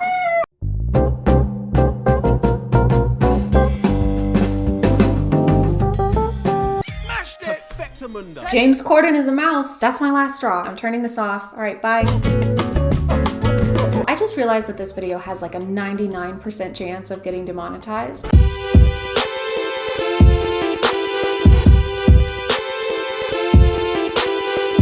Totally thought that this whole time they were saying River Nation. Fire. Fire. Water. Water. River. River. 4 minutes in and we're still singing. There hasn't been a single line of dialogue. Just updating you. Oh, you're in. Good morning, Ella. Mr. Cecil. Mr. Cecil. Freshly picked from the farm. Parsnips. And a parsnip in a pear tree. And a fit, my fist staring at me. Okay, this is the song. This is the song that I heard. I'm gonna be the sun and just teleport to be wrong. This is technical stuff, but the camera hasn't moved in like 20 seconds, so it's kind of boring to watch. Still hasn't moved. Still hasn't moved. Still hasn't moved. Oh my god. Okay, it finally moved. Holy. I can't see her now and then. Wanna know what I could be. Dresses by Ella. She should have called it Dressella. Dresserella? I don't. Cause you knew all along in her head. Okay, which are the prince? All of them? All princes? How many princes are there? 36. You spent 3 whole days drinking and fox hunting. That was a lot of hard work. Now, you try tracking a fox when drunk. It's impossible. No, it isn't. You did. Do not Ah, he's very mature. Totally ready for marriage. You'll dance, you'll be charming, you shall find a bride. No. Dancing at these things is so mannered and formal. We look like fools. Why is he so mad over a ball? Like, it's just dancing. There's probably some punch. Just calm down. I expect you to look sharp for the changing of the guard. Grab your things, try not to make us late. The changing of the guard waits for no one. What is the changing of the guard? And why does everyone need to be there when it happens? I imagine that would be embarrassing for him. It seems like they're following the Ella Enchanted format a lot more than like the classic Cinderellas. And I am not happy about it, okay? Don't f with Ella Enchanted. There's nothing to be improved upon there. That was a great film. Can anybody. You are not gonna do... You can't do this better than Anne did.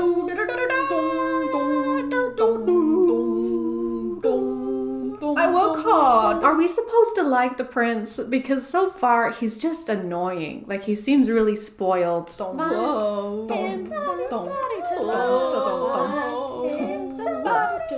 is not gonna climb that statue. Why does she care anything about this? Why did she even come? She could have stayed home and sewed.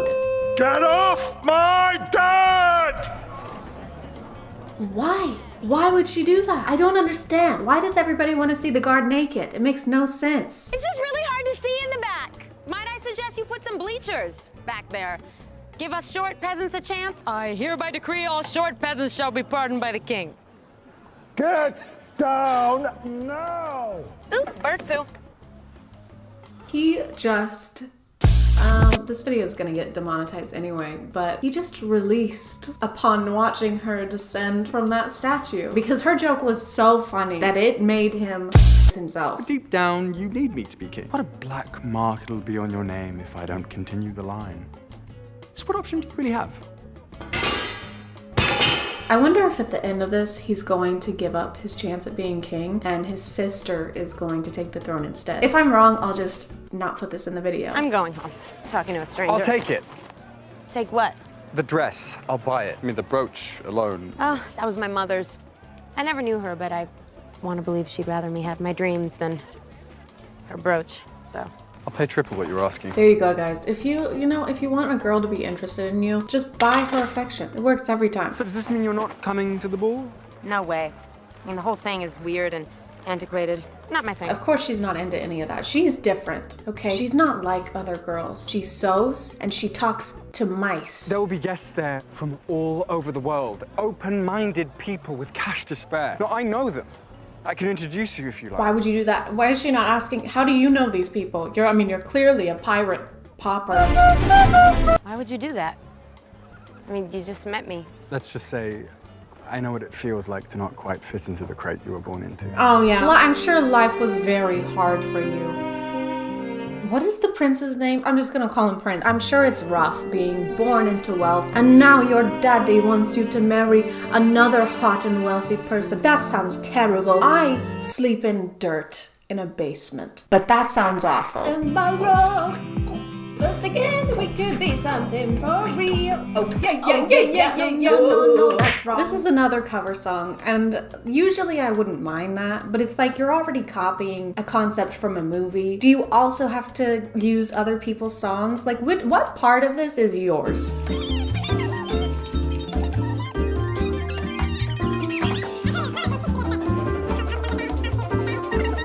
Like this is anything shocking because happens a lot, but I'm so bored. Can something happen? Can we just, if I wanted to listen to cover songs, I would just watch Pentatonic's videos.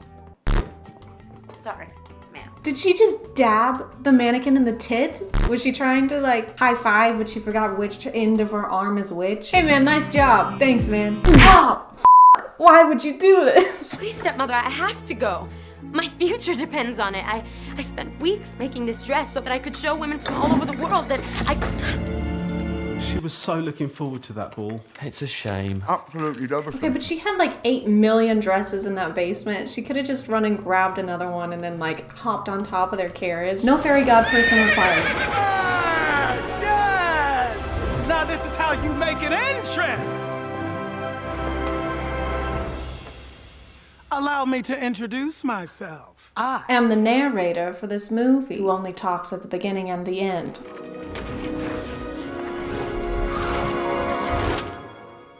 Oh, no. That design is pure fantasy. I don't even know if it's possible. Hush! Bro, they have magic. How are you gonna watch somebody transform from a butterfly into a living, breathing person and then question whether or not they can make this dress come to life from a piece of paper? Use your critical thinking skills, Cinderella, or obviously we are not bound by the laws of realism right now.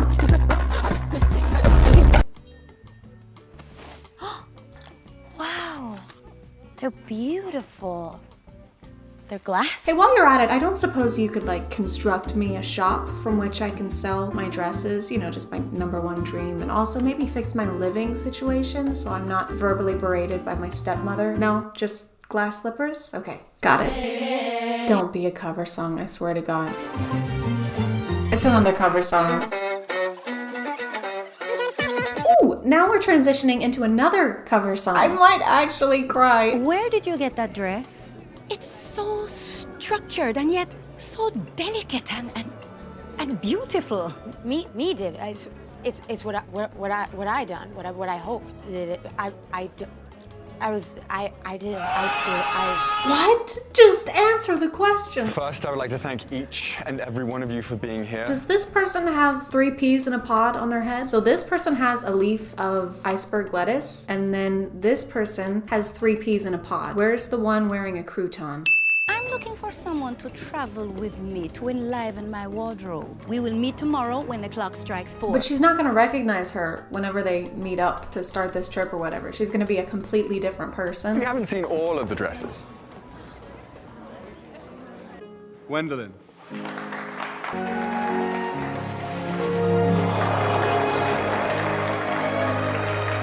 I don't know, it kind of pales in comparison to the 3 peas in a pod dress. Actually, a lot of these dresses are pretty intricate. And this one is just, it's not wowing me. Something is missing. I think it wasn't made by enough mice. Care to talk alone somewhere? Lead the way. What's it like being a crate? Like, this has got to be a step up, right? That was the single funniest line in this entire movie. That one was good, okay? It's not enough to make up for the rest of this movie, but good job. So this is the fountain. Oh. Did they write lines for these people? Or did they just like put them in these costumes and then went, there you go. Actually, you know what? You can describe the set pieces if you want. That's the fountain. That is the cameraman. And over there, that is the writer. That's an empty chair. Yeah, no one wrote this movie. Oh, it's Cinderella. Sorry, my bad. Obviously. Oh my God. Are you gonna play something on the piano just for me? I swear to God, if you sing another cover song, Prince, I will beat the shit out of you. I'm not joking. Don't do it. Don't sing. You in line to be our feature king? Oh, it's a bad system. My only qualification being that my dad was one. Yeah, the system's like, it's so corrupt, you know? Like the whole situation with you like being a woman sucks, dude. That's why I got this hoop earring, so. You're welcome. I would make sure that you were dressed by the finest dressmakers in all the land. I'm a dressmaker. I know, there's just no one else in this world I'd rather be with than you. Robert, stop. Robert! That's his name. Is that the first time I've heard his name said in this movie? It's the first time I've noticed it. His name is Robert. Good old Robbie, Prince Bob. Prince Bob, don't cry. I found Oh my God. Stop. What time is it? It's midnight. I have to go. Wait! This movie still has 40 minutes left. How? She just has to try on a shoe. This way. Okay, wait. This way. Wait, so what's happening here? Thank you so much. I'll never forget this. Neither will I. You guys have known each other for a day. I feel all tingly, like I'm going. No, I'm feeling tingly. I don't want to go.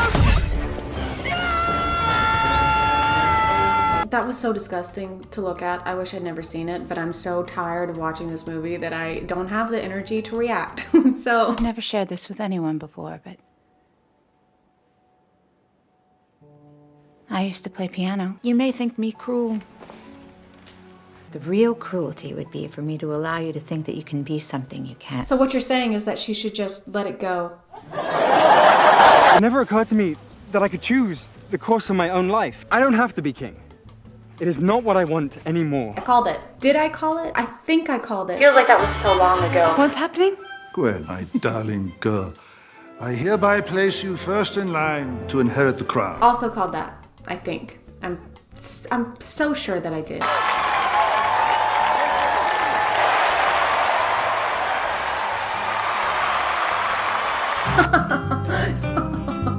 She doesn't know how to wait. Ella, I believe this belongs to you.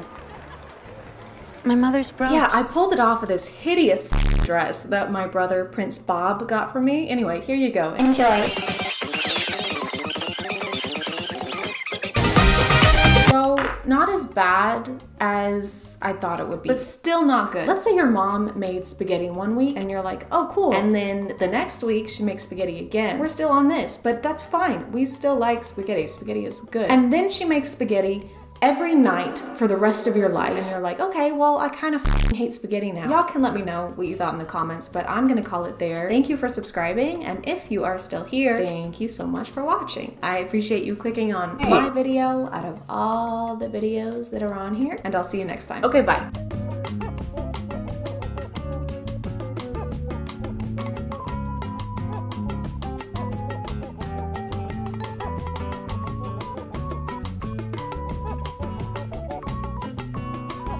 Hey guys, and welcome back to My name is ChadChad. Last week we took a break, kind of a break, but not really, and now we're back to watching TikToks. Yay! Story times have been an internet genre for a while now. I want to say they were popularized in like the mid 2010s, like 2014 to 2015, and they weren't great back then either. So I figured, why don't we check up on the storytellers, except on TikTok and in the year of our Lord 2021, and just see how things are going for them. Are they still dramatizing every life event for internet clout? Are they still having intercourse with toothbrushes? There's only one way to find out. And unfortunately, it's by watching more stinky TikToks. And they are stinky, very stinky. November last year, I gave birth to our first baby. It's the first in my family and the sixth in my husband's family. Firstly, if you're not aware, a lot of TikTok story times are basically just substitutes for music or voiceovers now. I'm not sure what visual I want while you're telling me a story about how your boyfriend's mother's grandfather's sister's ex-boyfriend's son cheated on you, but I don't think watching slime makers have a very poor grasp on color theory is one of them. We told my mother-in-law we were having a boy, but she was still convinced it was a girl. She told the whole side of the family that it was a girl. I wanted a healthy baby. I didn't give a damn about the sex. What was that noise? It sounded like somebody getting jabbed in the stomach, or like that blowfish video. I didn't give a damn about the sex. She told them that we are naming the girl after her mom, which we will never do because my hubby hates his grandma. Can we get a story time on that? How did he develop a hate for his grandma? Did she get you the root beer candies instead of the Werther's? The story's told by the grandma, and she's just making slime with denture glue and mashing Werther's candies into it. The problem, for them at least, is that now the baby has plenty of girl clothes that we plan on putting on our son.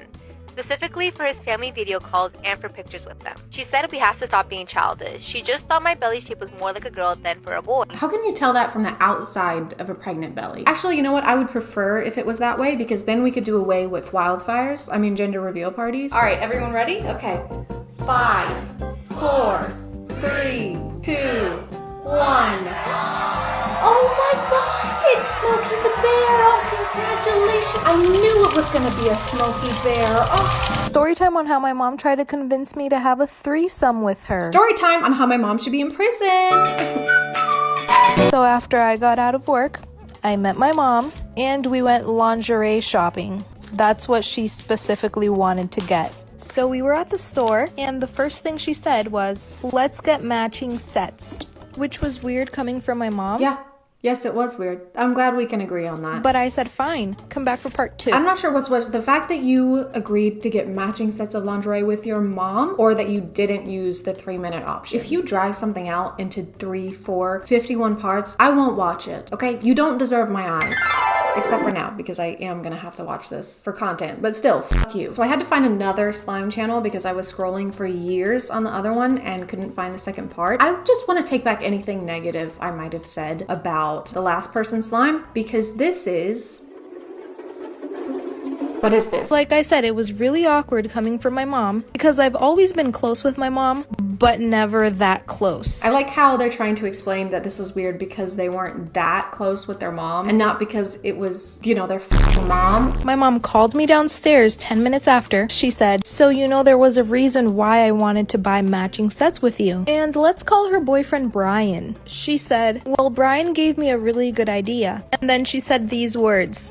Let's have a threesome. Okay guys, I feel like I should repeat what's probably in the title of this video somehow. People make these up for clout, so the chances of this being something that actually happened are at like 2.5% if we're being generous. I just don't want some people in the comments to try and explain to me that these aren't real. I know I just have a stupid, poopy woman brain, but I do know when I sit here and poke holes in the plot lines of these, it's not because I think they're real. It's because if I sat here and just told you that these aren't real over and over again, I don't think it would be that interesting of a video. My mom tried to convince me. That's not real. And we went lingerie shopping. This is a fake story. Let's have a threesome. This never happened. I was speechless. And she said, I know it sounds crazy now. Stop adding things to the slime. It is unusable at this point. This slime single-handedly caused global warming. They don't use acid anymore. They just fill a vat with this stuff and it gives people superpowers. It made the Teenage Mutant Slimy Turtles slimy man. And then Brian jumped in and said it's not an actual threesome. What we really want is for you to watch us, but we want you to wear your mom's same lingerie. Oh, thank God. I thought it was gonna be something creepy. They tell their mom no and that it's weird, and the mom goes, you know what? Now that you said something, this is really weird. And then they break up with Brian. Thank God, because he seemed to be a pretty bad influence. Okay, on to the next one. Lucifer was a baby born in 2020 and most of his life seemed normal, except one thing which was unexplainable. Every time Lucifer's dad came near him, he would immediately start crying. It might be because you named him Lucifer, like the synonym for Satan. I like how a lot of these TikToks have to have something flashing on the screen or in the caption, like 100% real, true story, this actually happened. Like, okay, I maybe would have believed you, but now it just feels like you're a salesman trying to sell me a car that used to be owned by a 17-year-old boy. Never been in a single accident. One accident minus one is how many accidents this one has had. That dent is from cleaning the car too hard, if you can believe it. Did I mention it's never been in any accidents? At first, no one thought much of it until it continued every single day. And the craziest part is that Lucifer loved being around his mom. The doctors ran multiple tests on Lucifer but couldn't quite find the problem until this particular doctor stepped up and decided to run tests on Lucifer's dad instead. And it's what he found next that will leave you speechless. Hit the plus for part 2. Oh my God, that's so weird. Better watch part 2 to figure out what happened. Oh wait, there is no part 2. It doesn't exist. I didn't think it was possible for me to be more disappointed, but here we are. Based on the way a lot of these videos go, I'm going to assume that the dad wasn't actually his dad and was really a serial killer who used the face machine from Mission Impossible to steal his identity, okay? And then when they went to the doctor and ran blood tests, they realized that it wasn't actually the baby's father. And then Tom Cruise emerges from the skin suit and turns into a mummy, starts a war of worlds on top of a gun. I don't know, I didn't see any of the movies. This is why you should always keep your phone charged. A girl named Marissa came home from school at around 3 p.m. She walked in the door and told her mom that some random number kept calling her all day. Her mom told her the person may have the wrong number and just to ignore it. Marissa said okay and begins to do her homework. A couple hours later, she receives a phone call from the same number. Marissa answers it this time and says, hello? The man then says, we finally found you. Don't worry, Bunny. Bunny? It's Candace Stone. Speaking of that show, I think season 3 comes out October 15th. So just don't be surprised if I don't upload or interact with social media during that week. I'm just kidding. It's not going to take me a week to watch that. Marissa begins to panic and tells her mom what just happened. Her mom yells and says, grab your stuff, we need to leave. Marissa, confused, packs her things and gets into the red car. Her mom begins driving fast and turns on the radio. The radio says, the baby named Marissa who was kidnapped in the hospital 10 years ago has been found and police are searching for a red car. Marissa looks at the woman and says, who are you? The woman looks back and says, you can call me mommy. But the baby was named Marissa, and so she was still going by Marissa. The woman who kidnapped the baby didn't think to change the name of the child she stole. Why did it take them so long to find her if she was still under the same name and attending school with the same name? What I'm getting from this is that her birth family hired the worst detective alive. Can we circle back to the intro of this video? What does this have to do with keeping our phones charged? This is why you should always keep your phone charged. So that we don't get kidnapped as a newborn babe? I feel like there's not much we can do about it at that point. Someone stole our baby! What? But she's only a day old! Wait, hold on. Hello? Goo goo gaga, goo goo ga. Oh, goo thank goo God. goo.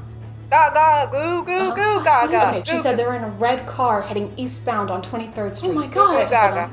Gaga goo. Of course. What did she say? She also says BYOB. Huh? Bring your own boob. She's starving. I think that's gonna do it for today, guys. Not because I'm out of TikTok story times, because they never end, but because it is 4 a.m. I've heard sleep is good for you, so I think I'm gonna try that out. Thank you.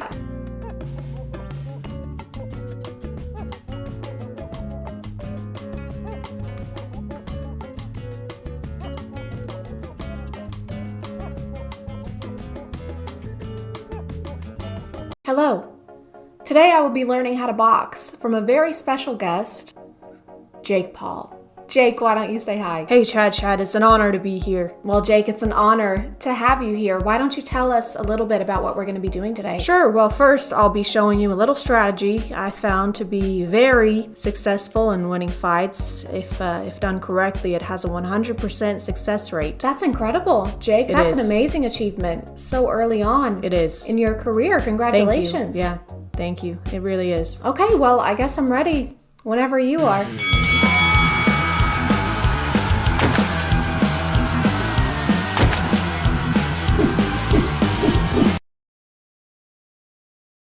What's this? Just take it. I thought we were gonna fight. We are, just take the money. Okay. Now what? All right, now let me win. What?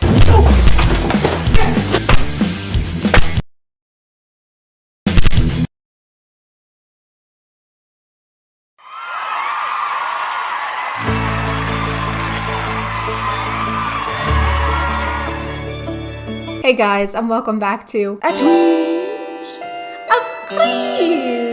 My name is ChadChad. Not really. And today we're going to be taking a look into the appalling world of Jake and Logan. I'm sorry, I promise I have better jokes in this video. I'm filming this after getting my second dose of the vaccine bay, so please keep that in mind when you're passing judgment on my puns. Also, go get vaccinated. It's easy, it's quick, and why would you pass up on the once-in-a-lifetime opportunity of actually getting something for free in America?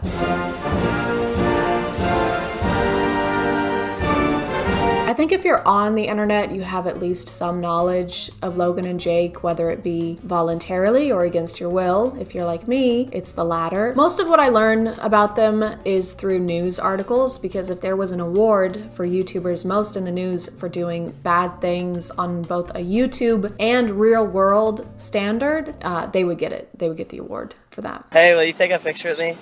Sure. I'm not kissing you. Like two very problematic grapes departing from their cluster, Jake and Logan came from Vine, and with the YouTube platform just waiting to be Concord, Enough! they made their way into internet infamy. Where's all my middle schoolers at? Oh my god, they're self-aware. Elementary school? Oh my god, they're so self-aware. One of the first things I heard about them after Vine shut down was during that era on YouTube when almost every channel was reacting to the music video It's Everyday Bro, which had more flow than a Progressive commercial and was posted 4 years ago. 4 years. 4. There were so many videos posted about it that I don't think there's anything left for me to contribute in 2021. So I'm gonna move on to their more current content. Jake is obviously a professional boxer. You know, his brother is a lot more talented, has a larger following. Those type of things. You literally, that's like calling Kylie Jenner Kendall Jenner. Like, doesn't matter, still a compliment. You ever whoop your ass when you were the little brother? That was a question, Jake. You're supposed to respond. I just don't care about your questions. 50 people want him to win, 50 people want him to lose, and I was shocked because it's got to be like 90-10. Pretty amazing how many people don't like you. I actually kind of find it pretty impressive, your ability to be disliked. Dylan won't sign a contract. Well, I'm trying to wait for you to stop talking. Okay. Bro, you were 36. So a lot of his content is related to that. But there is this. This was posted end of last year. And this looks good. I bet it's great. Ladies and gentlemen, thank you all for coming tonight. Let's give it up! Welcome to the first annual training camp talent show! Hi, I'm D-Cut and I reside from Los Angeles, California, and tonight I will be showing you guys some of my great tricks. It is going to be called the Ice Hold Challenge. I'm going to squeeze ice in my hand, and when I open my hand, it will not be there. So you mean like you're gonna hold an ice cube until it melts, and that's your talent? Amazing woman, we have to retreat. The aliens are too strong. We're losing a lot of people. Don't worry, okay? We still have Melt-A-Cube. Hey, I'm Melt-A-Cube. What the hell is he gonna do? Well, I think it's pretty self-explanatory, Llama Girl. He's gonna melt a cube, watch. Yeah, so I just Oh no, they have Melticube, guys, we gotta go. Oh my god, it's working, they're running away. Thank you guys very much. Thank you guys so much. Sit down, sit down. The haters will be there. It's on, it's on. What are these cuts? Like, I guess they add to the video if you're trying to make it more comical. I would like to place emphasis on the word trying, but after a while they just get obnoxious. I feel like I can't really show the rest of this video just because of the pure amount of ass in it. He takes pictures with an ass to promote his new music video, and then he eats eggs off of an ass. But I can pretty much sum it up for you. Hey guys, today we're gonna be filming a music video. I'm gonna be taking pictures with an ass in my face, and then I'm gonna be doing fight stuff. Be sure to buy my merch, by the way. We have phone cases, sweatshirts, t-shirts. Please, for the love of God, buy my merch. All my videos get demonetized, and I don't know why. Logan's recent content seems to be much more bearable. He has that new podcast, and he's also doing the fighting thing. I'll answer the Muhammad Ali question. George Foreman. If you tell me what 7 times 8 is. Why are we still here? You can't do math. I've made a severe and continuous lack of my judgment.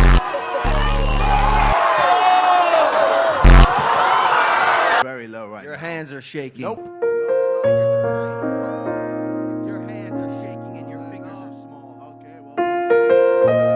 That probably has something to do with him getting a new PR team and or manager after a little something that happened in 2018 that rhymes with ilming a lead dotty. I've made a severe and continuous lapse in my judgment. In more recent controversies, Jake and his squad were seen looting a mall in the midst of last year's protests, where Jake is on video saying, "Hey yo, give me a free cologne."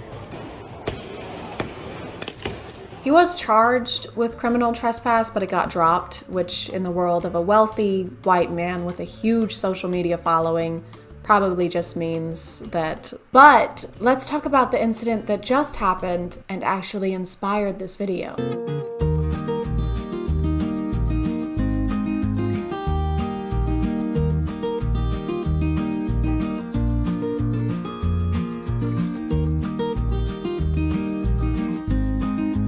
The stuff I've read about this mostly uses Jake's name, but I think it's safe to assume that Logan is driving the other golf cart, considering he's the one who lives in Puerto Rico. It also says they're launching an investigation, but I think we all know how that's gonna go. Hey, you can't do that. That's bad. Is it though? Excellent point, Mr. Paul. Have a great day. Jake's defense, of course, has been that he didn't know you're not supposed to race golf carts on the beach and that it's turtle nesting season, and I'm sure there are 0 signs or guidelines on the beach that would have educated him on that.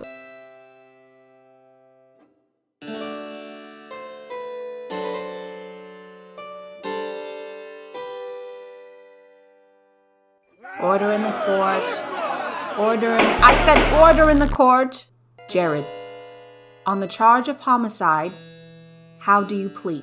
I'm not guilty, Your Honor. Jared, there's a video of you committing homicide against Mr. Douglas. Well, yes, but Your Honor, you see, I didn't know that you're not supposed to commit homicide. Be that as it may, Jared, there was a sign next to Mr. Douglas clearly stating not to kill him. Yes, well, I didn't see that sign. Well, why didn't you say so? Case dismissed. I think the Paul brothers are like those boisterous teenage cousins that show up to family events and do the most reckless shit, but are instantly forgiven and never see any consequences from their parents because they're just boys being boys and having fun. But the world is not your parent, and it doesn't have to continue to forgive you over and over again when you do stuff that you should have known not to do. And if you're too clueless to function or to meet societal expectations of decency like you claim to be every time you do something wrong, then maybe you're too clueless to have the audience that you have. I'm gonna call it there, guys. Thank you for subscribing, and if you are still here, thank you so much for watching. I appreciate you clicking on my video out of all the videos that are on here, and I'll see you next time. Okay, bye. Hey Hey guys, and welcome back to My name is ChadChad. And today we're going to be learning some girl facts, some facts about girls, some things that are exclusive to only girls, some girl facts. What are girls? Some of you might not be familiar. Girls are very complicated. Sometimes they'll say really cryptic things like, I wish you would pay more attention to me, or I'm hungry. Like, okay, well, what does that mean? I wish they would just tell us what they want sometimes, you know? No need to be so mysterious, girls. So I did some research. Where else? Other than TikTok. I love the hashtag girl facts on TikTok because it's so obvious that a lot of the people who post them have never even breathed the same air as a girl. Most of them seem like they came from Google, or more specifically from those weird WikiHow articles, except instead of telling you how to pretend to be a vampire at school, they're telling you what a girl really means when she texts you the letter K. And everyone knows, if you want to know something about girls, don't ask girls. Ask dudes on TikTok who copy-pasted baseless studies from the internet and then stood in front of their iPhone camera like this. Okay, first girl fact is actually a two-in-oneer. It's boys and girl facts. Girls fall in love with what they hear. Boys fall in love with what they see. That's why girls wear makeup and boys lie. Wow. I'm 2012 and this is Facebook. One of these is not like the other. So this fact is girls are under a lot of pressure to be pretty and to wear makeup in order to be considered attractive based off of often unattainable beauty standards to appease the male gaze, and boys are liars. It's not their fault though, it's a fact. They can't help it. Yeah, so then I lied to her, obviously, and I told her I was out with the boys, but really I was cheating on her with her sister, and she still doesn't know to this day, and we have 2 kids together, but it's literally not my fault. Like, I'm a boy, and boys lie. It's a boy fact. Sometimes I wear eyeliner. We are experiencing the same thing. When a boy is truly in love, he will act like a child. But when a girl is truly in love, she will act like a mother.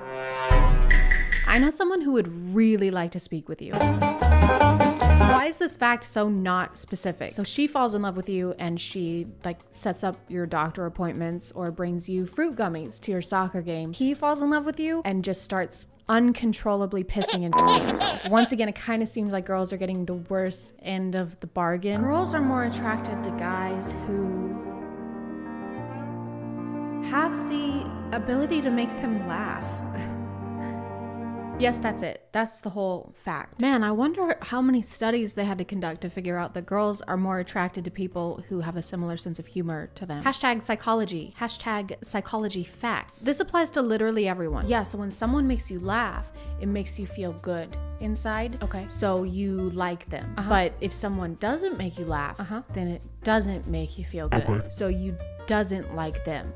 Probably. Whoa, dude. I know. That's like psychology. It's like psychology. It's psychology. It's psychology. And why are we in the ocean? Why are we underwater for this? I just can't believe it, dude. Guys, I know. You should write a book. I really should. Oh my god, that would be I should write a book. What would you call it? Lord of the Guys, I'm Lord actively of the drowning. Friends of food, not fish. Girls normally fall in love with older boys. Girls hate it when boys always talk about themselves.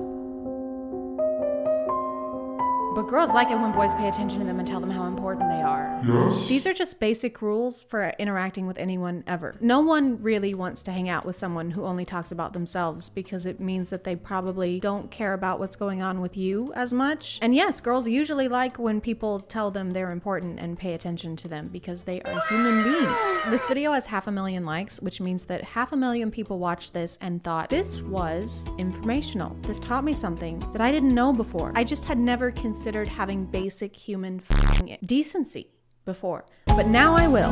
Only 4% of women consider themselves beautiful. If a girl goes silent during a conversation, she is probably overthinking what you just said. You cannot just pull statistics out of your ass, plop them onto a picture of a sunset, and label it a psychological fact. Where did 4% come from? Was there a control group? Was there a placebo effect group? I don't know anything about scientific studies. Was there a hippopotamus? Girls easily get carried away by their emotions.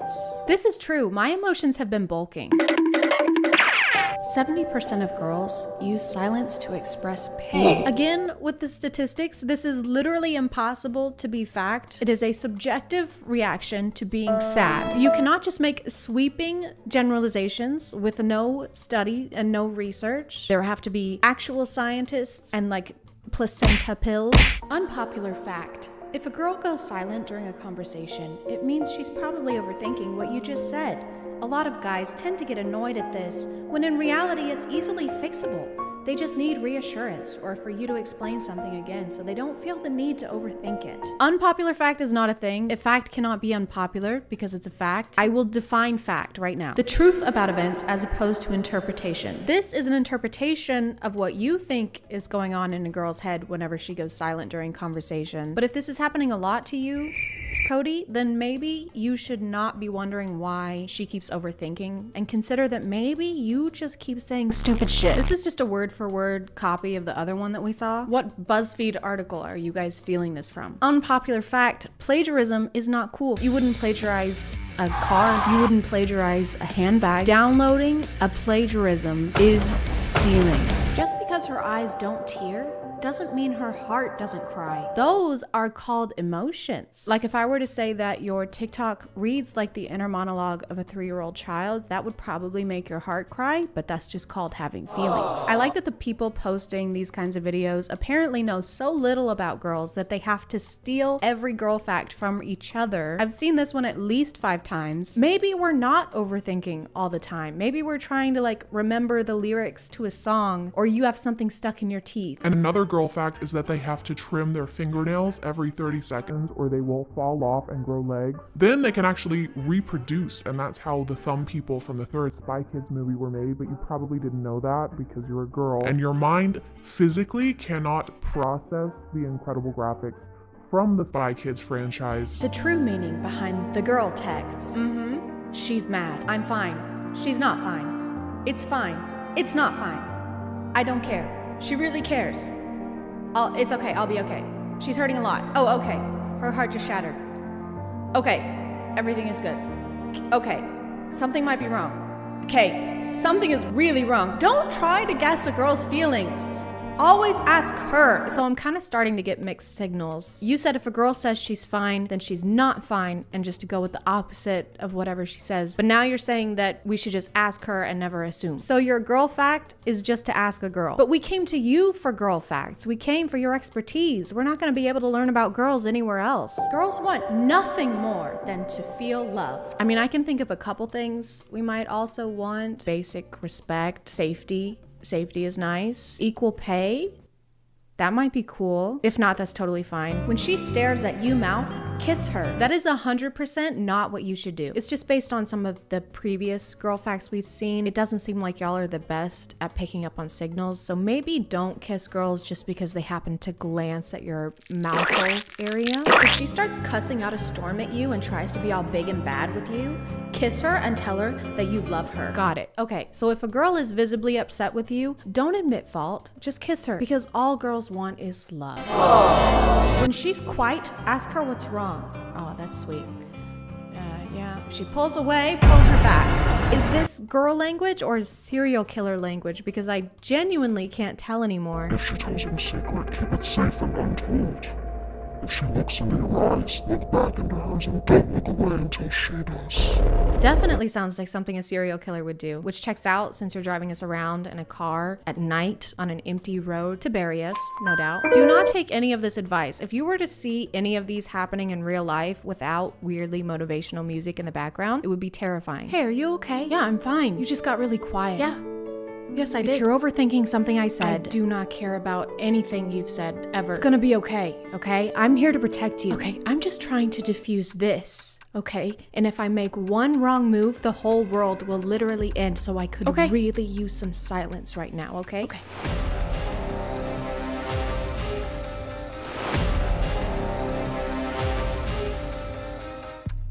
"78% of girls use silence to express pain." Oh, for f***'s sake. To conclude this video, obviously do not listen to any of the things in these TikToks, but I'm gonna call it there, guys. I'm sorry if this video was shorter than usual. I'm still trying to get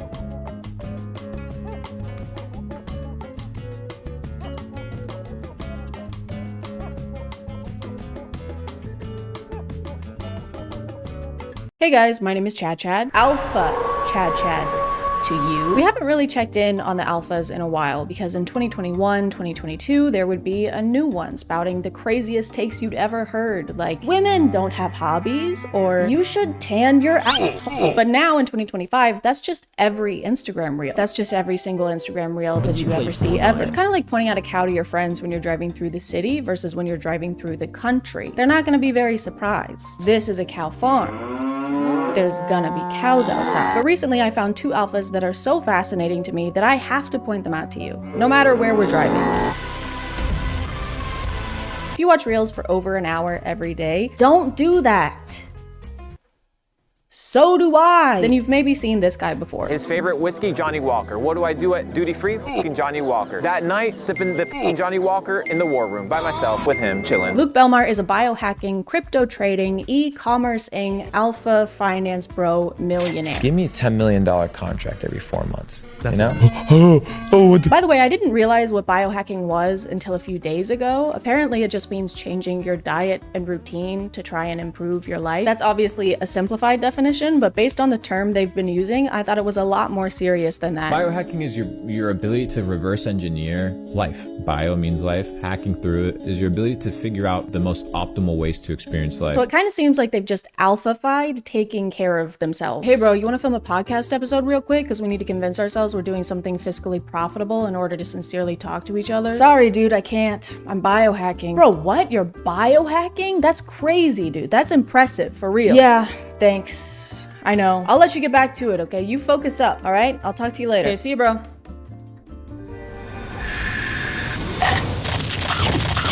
This is actually one of the best apples I've ever fucking had. Luke posts a lot of clips of himself on various podcasts saying things I think are meant to be insightful, but usually make no sense. I think people need to start studying words. You look at a bank, right? What is a bank? Riverbank. Right. What does the riverbank do? It controls the flow. The flow of what? The flow of the current, the currency. If it's controlling the currency, it's also controlling the what? The flow. The flow of what? The cash flow. He's always talking about his success and how much money he has, so he posts a lot of advice to people wanting to become more like him. Wealthy, cool, charismatic. Because Big grind. Those streams were very helpful. Because And a lot of his videos are him explaining how we can start making money just like him. So let's go ahead and dive in. That's foreshadowing for later in the video. It'll make sense later. We'll get to that.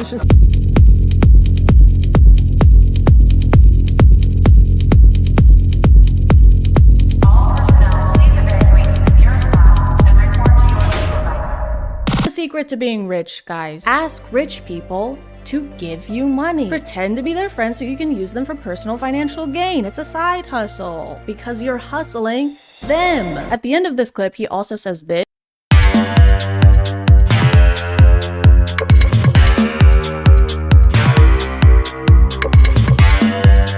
Somehow even worse advice. If you guys want to make money, literally just make money. Print it yourself in your garage. It's all about positioning yourself into prison. Don't worry though, this is not the only groundbreaking advice he has for making money. when was the last time you sat down with a blank piece of paper and just like brainstormed? Ever heard that?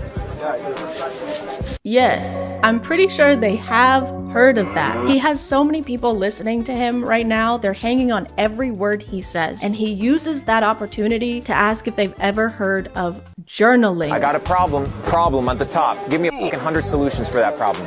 Oh, I don't know what chill the fuck out. What is gonna happen? Relax, G. This isn't gonna help anyone become rich alpha bros, so I feel like he must have some kind of other motivation for trying to get them to use paper. Like maybe he secretly works at Dunder Mifflin. When's the last time you took a piece of paper and just appreciated it? When's the last time you ordered 80 boxes of 8x10 in ultra white, tipping your salesman 40%? Ever heard of it? Ever heard of that? Have you ever heard of that? Have you? And let's get back to the video. These haven't really been helpful so far, so let's watch this one, literally called Luke Belmar's Steps to Be Rich. This has got to be what we're looking for. 1. Go get spring water. Don't drink Dasani purified water. It's gonna fuck you up. Water is gonna fuck me up. 2. Once you have a little bit of money, start eating super clean, super organic. Understand that the food that you consume has pesticides, has chemicals. Once I have money, which I still don't have because that's what this tutorial is supposed to tell me. Don't use a microwave. Microwave, you're literally cooking your food. Microwave will cook food. Neglect celebrities. Don't give a celebrities. They're just dirt. Ignore celebrities, even though we're supposed to be making rich friends, and they probably won't want to be our friend if we call them dirt and stuff. Yo, drop me a $250,000 wire. He's a dirt pig. For someone who's always talking about the meaning of words, I think people need to start studying words. he seems to not understand the ones in step by step. We still don't know how to get rich like him. This wasn't even unhelpful advice. This was advice for after we've done the thing we needed advice for. What's up, guys? Today I'm going to be showing you how to tie a shoe. This is just a quick step by step. As you can see, my shoes are already tied. Go fuck yourself. Don't put food in here, by the way. It'll make it cold. Be careful. Is that Chris Hemsworth? Oi, it's me, Chris Hemsworth. Get the fuck out of here, Chris. I'm gonna beat you up. You're gonna be so Thor tomorrow. I think one of the funniest things about Luke, though, is that he is completely obsessed with the Taint brothers. You know, the convicted human traffickers. You know, some of the worst people on the planet, some of the worst people alive right now. He talks about Andrew's brother Tristan so frequently and with so much excitement that it's like he's a freshman in high school, getting to hang out with the mean, popular seniors. Tristan Tate got us lit on Blue Label, Johnny Walker, $250 cigars, $500 cigars, right? What an experience. So we're gonna go hang out with them today again. Dude, the guy did a 5-day fast. First thing how he breaks his fast, cigars and whiskey, and still outruns us. What a G, bro. Dude, this guy starved himself, spent $1,000 on consumable goods, and still trafficked women right after. That guy is sick, dude. In the head, he's fucked up. Your favorite car, bro? The red one, the Aston Martin. Tristan thinks well, guys. Critical thinking, I fucking love it. Hello? Who, Luke? Yeah, he's here. One sec. It's Krispy Kreme. They said they want to offer you a job. They said because you're so good at glazing. He didn't even explain his thought process for why this is his favorite car. He just said the color. He literally just said the color of the car. That didn't even take regular thinking. The red one. Luke reacts to everything Tristan says like Tristan is paying him, which he might be. Yo, drop me a $250,000 wire. Tristan Tate piece of dirt. Allegedly, most definitely, allegedly. 1000% for sure, no doubt in my mind, allegedly. It's like Luke is on payroll and he's trying to keep his job. I think we should move this filing cabinet over there. Yes, genius. That's why this guy's in charge, right? No, actually, I hate that spot. That's the worst spot in the building. And I've always thought that. I've always said that. I don't know. Maybe we should move the filing cabinet to onto my butt. But then it'll be in the way. How will I kiss it? Your butt. How will I hold it and kiss it and make out with it then? It's so crazy whenever people talk about the Taints like they're literal gods because again, they're convicted human traffickers. And second, the least alpha thing you can do is look up to a man. Like, why are you looking up? What were you doing down there? It's also such a public way to announce what kind of person you are to the world. Like, this is where you want to be. This is where you want to end up. This is your guy. Wooly Willy is your guy. I think this gives a pretty good idea of what kind of person Luke Belmar is because wanting to be around the Tate brothers is like wanting to be inside a toilet bowl because it means you're probably a big piece of shit. The water advice is pretty recurrent in all of Luke's teachings. It keeps coming up. You can do Mountain Valley spring water. You can do Evian. Evian. I love Evian. Yeah, those are good ones. Tastes good. Fiji? No. He refuses to drink any regular water. It has to be specifically approved brands of bottled water. And he tends to project this mindset onto others around him. Today I went to the dentist and she's like, can you rinse out your mouth? And I'm like, I'm not rinsing out my mouth with this tap water.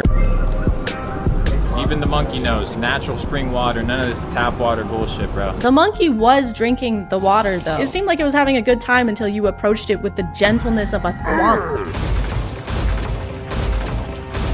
See, even monkeys know water is bad. I feel like once again, he was inspired by the Taint brothers and Andrew always talking about bottles of water. I mean, bottle of water. Bottles of water. Bottles of wattles. Bottle of water. Bottle. I don't know when or why this mindset started, but maybe this clip has something to do with it. Hey, your little 13-year-old daughter has acne. Let's put her on birth control to regulate her emotions. And now you put 100 million women in the United States on birth control. It goes to your urine. That estrogen goes into the water. So now you have all these feminized men drinking this tap water. I guess this explains his and his fellow alphas' fear of water, because the mark of a true alpha is being scared of the basis of pretty much all life. We're not scared of anything. Yeah, we're all really except for 71% of the planet. Luke also has a tendency to make up numbers, which isn't a great characteristic to have as a finance expert. Now you have 100 million women urinating highly estrogenated urine. Where did 100 million come from? I love making up numbers based on nothing. I like my statistics how I like my hemorrhoids. Extracted from my ass. People who typically use birth control are in the age range of like 15 to 45. It's different for everybody. That age range in the US is only 66 women. 66 million. Not just, there's actually 66 women in the US, and I'm one of them. I'm the best one. And of that number, only about 15% use the pill. So that's less than 10 million. Where did all those extra millions come from? I thought this guy was supposed to know all about millions. I've been able to capitalize on this digital gold rush, been able to generate millions of dollars. Sure hope this isn't the same math he's using to calculate his net worth. So overall, with assets and investments, I'm probably worth around 20 million. Nice. What about liquid? Where? It's actually totally fine that we haven't learned anything of value yet from these videos because Luke has an online course that he sells. Now I can tell you, as a matter of fact, that there's people your age making an absolute fucking killing online, whether it's through e-commerce, drop shipping, crypto. He has an online course that makes him most, if not all of his income. What? Bones, what is happening? Who could have seen this happening? Why didn't you warn us, Bones? It's technically not just courses he's selling. It's actually a club where you get exclusive opportunities to connect with fellow entrepreneurs, which is something you can do on Instagram. All you have to do is comment the words Capital Club, and I'll send you a private link so that you can tune into this private event. Do you guys think it's private? Sorry guys, I just didn't catch if it was private or not. Could you guys let me know if it was private or not? Here are some examples of the exclusive connections you can make after giving Luke and his entourage up to $15,000. What do you guys do? Full-time trading. Full-time trading? Yeah. What markets? Forex and commodities. Where's my commodity? All right, there you go. Connect. All right, doesn't matter. Connect. Connect. Doesn't matter. Connect. Connect. You'll also receive priceless mentoring like this. Are you going to the gym every day? No, you're not. Are you sleeping well? No, you're not. I see eye bags under your eyes. So what you need to... Bro, look at me. Look at me. First of all. Good thing this is inspirational, right? Otherwise, it would just seem like he's making fun of this person's appearance. I see eye bags under your eyes. Do you work out? Don't answer. I know you don't. Do you wash your face? No. Your pores are like craters. What am I looking at? I can't tell if I'm looking at skin or the surface of the moon. Look at me. Look at me. Look at me. I slept with your mom. Okay? Now that we've mastered the financial aspect of alphafication, Give me a $10 million contract. let's move on to the physical one by learning from our next alpha, Ashton Hall. He can run very, very fast for undisclosed distances. He can dive into water. He can dive his face into water.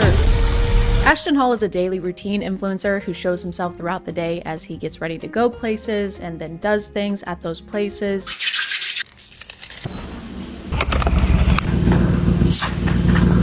By the way, Chris James is how I learned about this guy because I deleted X from my phone. I couldn't stand to be there or look at it anymore. So everybody say, thank you, Chris James. Thank you. Is he gone? Thank God. That guy has 2 first names. Like, how many do you need? Don't be greedy. Ashton has been getting a lot of attention over this last month for how crazy and unrealistic his routine is. For example, he starts the day by waking up at 3:50 or 3:55 in the morning.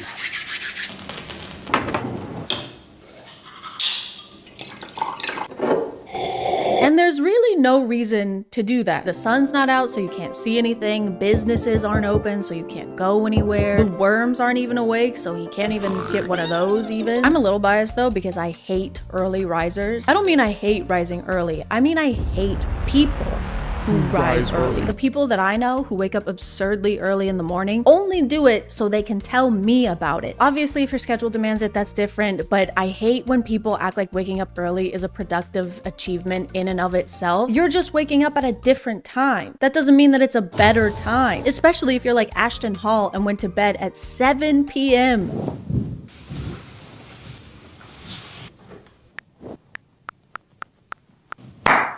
Actually sleeping more than most people. He goes to sleep at 7 and then doesn't wake up until 3:50 in the morning. That's almost 9 hours of sleep. Why am I doing so much math in this video? His morning routine video that went super viral says this in the caption: day 191 of the morning routine that changed my life. 3:50 a.m. to 9:30 a.m. Sin lives late at night. If you're dealing with a weak mind, bad decisions, or lack of productivity, go to sleep early. Sin lives late at night. It's still night when you wake up. Sin is still around. He says variations of this phrase a lot. Brother, what do you mean how do I wake up at 3:50 a.m.? Listen, I go to sleep early because temptation lives late at night. But if your willpower goes away the second the sun goes down, you probably have really weak willpower. You're still the same person no matter what time it is. So if you're making bad decisions, you can still do that during the day. Hey, you want to be in this 70-person orgy with us? There is nothing I'd like more. Sure. Yeah. I can't even begin to express how much I want to do this and how long I've wanted to do this and how much I appreciate you asking me and including me in this. What time is it? It's 5 a.m. I can't do this. But you just said you were gonna— I'm not that person anymore. It was 10 seconds ago. Ashton spends the rest of his mornings doing various things between each round of putting his face into ice water. Dipping his face into ice water is kind of like his checkpoint throughout the day. And he only does it with this specific brand of bottled water. He doesn't use tap water.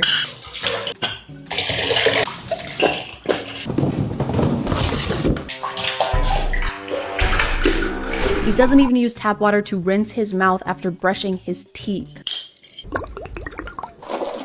Luke Belmar is beaming. I'm not rinsing out my mouth with this tap water. He's smiling with his teeth that are untainted by regular plain water. The only taint in his mouth is Tristan's. Sometimes Ashton will show himself doing his skincare and hair care routine.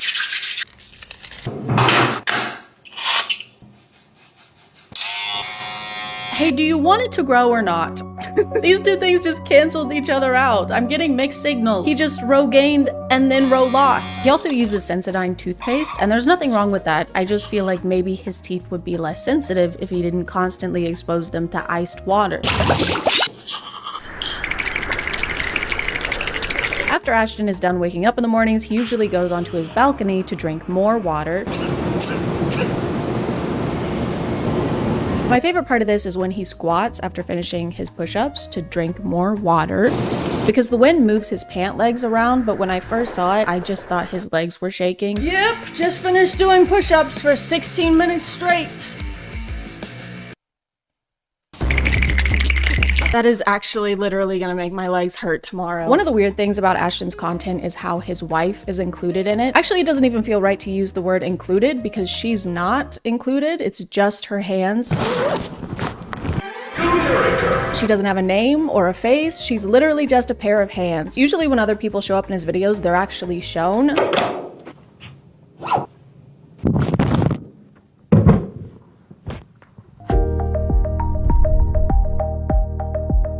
But not her. She's just here to serve. She brings him water to dip his face in, obviously. She serves him his meals, and he doesn't even look at her. Thank you. Why does he need someone to bring him food anyway? He's been awake for 5 hours at this point, and he couldn't find time to scramble an egg. He could have just done it here when he stood in place for 4 minutes straight.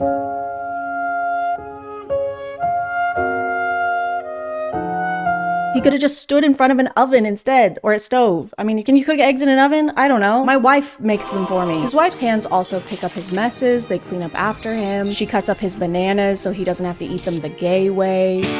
She even has to dress him sometimes.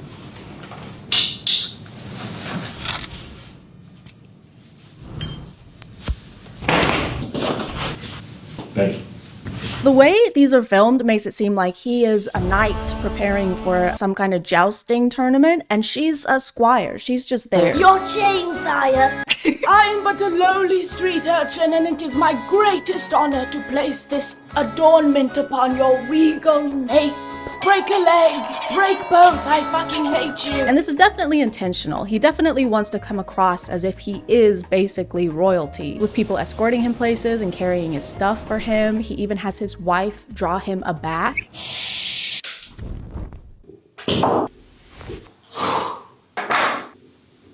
Thank you.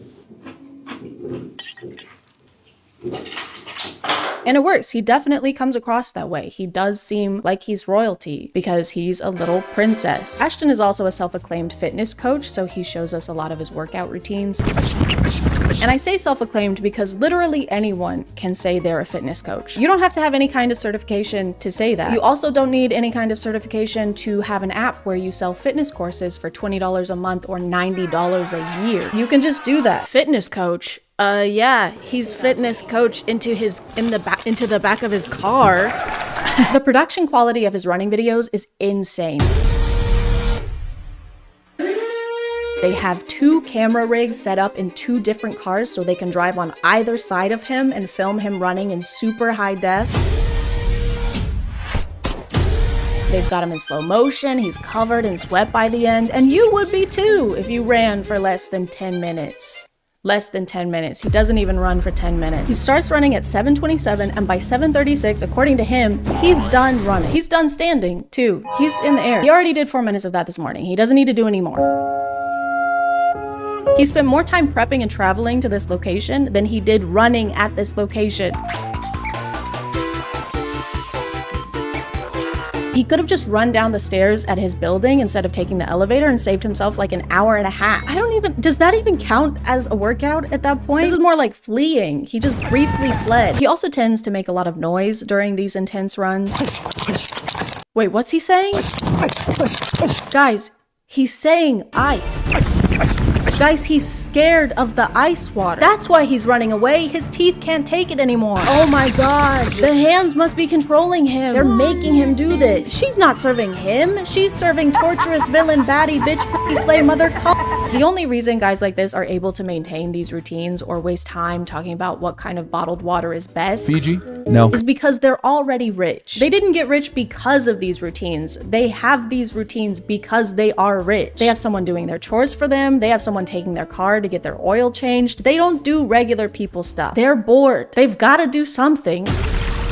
Just make sure you're not comparing yourself and the things you're doing to these optimized alphas or anyone online who seems like they have a productively maximized routine. Because first of all, there's no such thing as a perfect routine. We have butt cheeks. It's not that serious. And second of all, they're easy to fake. Even I could fake the perfect routine if I just took everything I've learned from Ashton and Luke today and combined them. And I'm gonna do that right now.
I'm gonna call it there, guys. Thank you for subscribing, and if you are still here, thank you so much for watching. I appreciate you clicking on my video out of all the videos that are on here, and I'll see you next time. Okay, bye.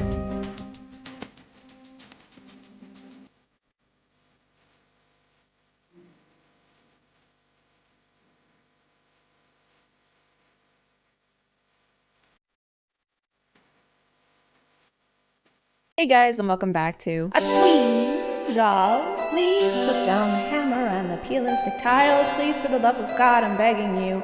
Cringe. My name is ChadChad. Not really. And about a year ago, I did a video on a very calm, very relaxing bathroom renovation. This TikTok page belongs to Grace, who moved into her new house and decided to renovate one of her bathrooms. And that's not usually a sentence that comes before complete and total disaster. So we just took out that wall, and then we added a double vanity, and then the Fire Nation attacked.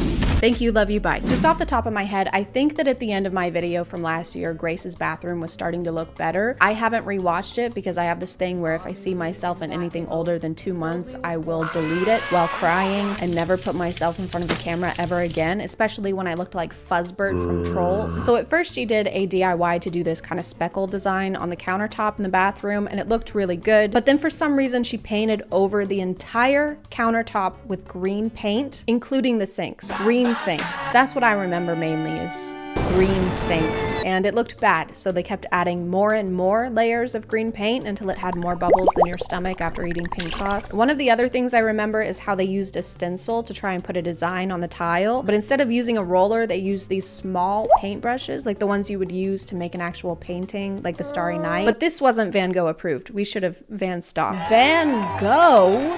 How about we Van Gogh to the Lowe's and find a contractor with a license and at least a journeyman ranking. By the way, I don't blame Grace for any of this. There's nothing wrong with wanting to do projects yourself. DIYs just get out of hand sometimes. We are here to support Grace, and we don't want to mourn the loss of Countertop that looked totally fine before. Countertop wouldn't want that. Celebrate me. That's what Countertop would say.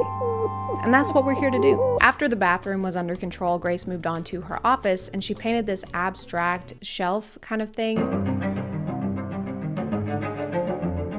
which turned out really well and looks great. But don't get too comfortable. Why don't you come in and not have a seat? Could I get you nothing to drink? Speaking of sitting down, Grace is painting chairs.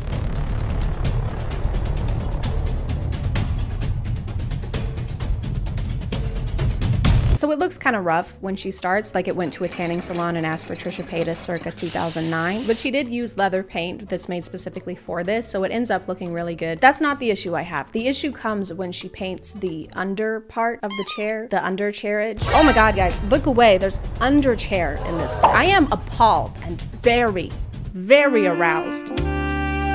So we know that the orange paint was made specifically for leather, but I don't think that this paint was made specifically for chair legs. That looks like a jar of queso. And you can't just use queso instead of paint. Queso is way more expensive. And can I get lettuce and then just some extra queso? Sure, that'll be 50 cents. No, sorry, I need 5 gallons. I'm repainting the nursery. That'll be $17,000. Is that okay? Give me a couple gallons of salsa too. Painting another room. No, I just really love salsa. Obviously, I'm painting another fucking room. Of course you are. Sorry, Jesus Christ.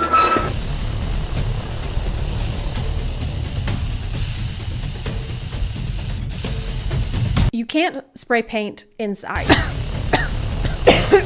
That's what will happen if you spray paint inside. You just have to open a window or like a fan, or just don't spray paint at all. You're turning me into the guard from Subway Surfer, and I can't pull off khaki.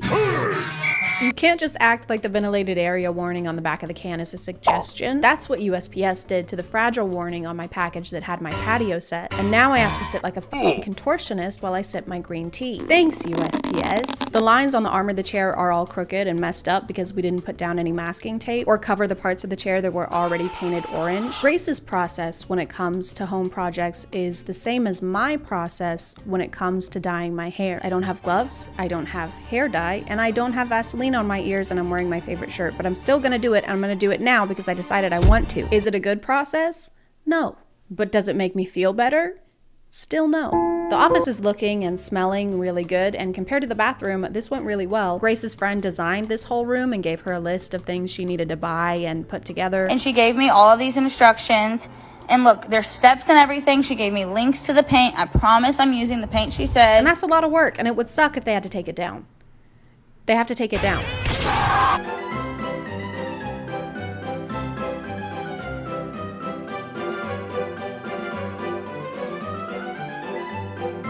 Does this mean that you always knew a roommate was going to be moving into this room? Why did we have someone design an office and spend weeks decorating an office if we were always gonna turn it into a bedroom? This feels like a really bad ending to a heist movie. And while you were calling the cops over the stolen cash, we were actually stealing your precious diamonds. Why didn't you just steal the diamonds without having to plan a whole second heist and use twice as many resources? Thrice as many resources, because while we were talking, we redecorated your home in a nautical coastal theme. Wow, this actually looks really good. These Ocean's 8. So remember when I said the bathroom from last year was finished and looked great?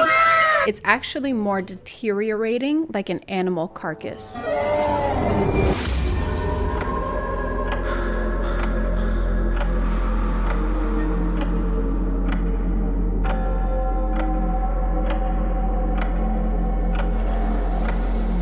There's paint coming off of places it should be, and then somehow also paint in places it shouldn't be. And the floor looks like someone left it out in the sun for too long.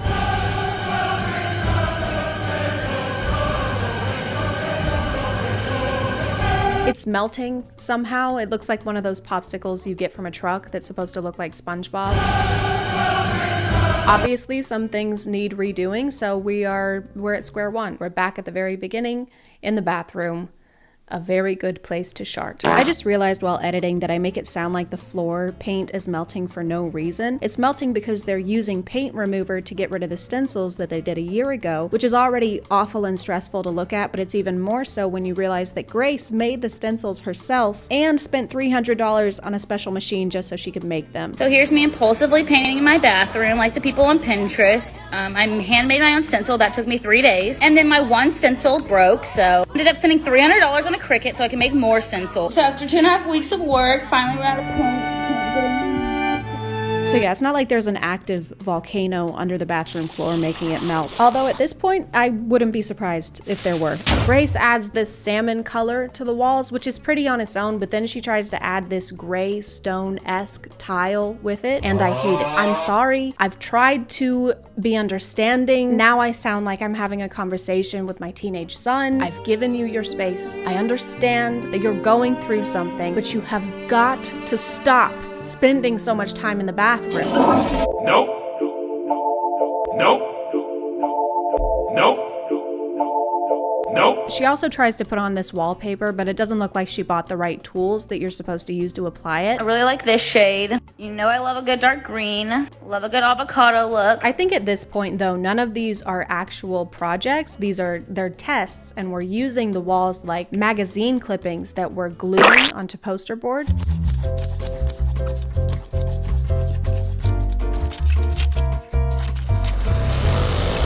Why make a Pinterest board when you can make the whole bathroom your inspo? That way there's more risk involved. It's a lot more Pinteresting. The cabinets in the bathroom that were painted and repainted at least twice last year are being repainted again, and this time we're doing blue.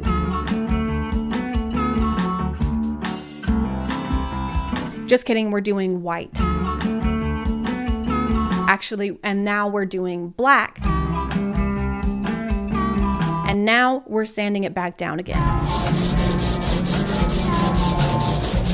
It's hard for me to explain what's going on to you because I don't know what's going on. And folks, to your left, you will see the home that Jeffree Star lived in before he decided to stop making us yak and instead raise them for slaughter in Colorado. Whose place is that over there? Not sure. Okay, what about that one? No idea. Then why are you the tour guide? I'm not. What? I'm actually just scoping out houses for this heist I'm working on. But we paid you. That's because this is also a heist. Why are there seashells in my underchair? So now we have like 5 pots in the fire and none of them are finished. The first contractor's coming over to quote the bathroom and I'm so nervous. I don't know what to ask. So Grace finally hires a professional. Okay, y'all, here's the text with my contractor to prove it.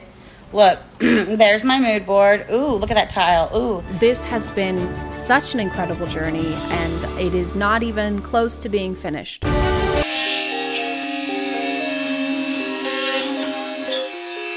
Grace does all the demolition herself, which means tearing down and undoing all the work that we just witnessed.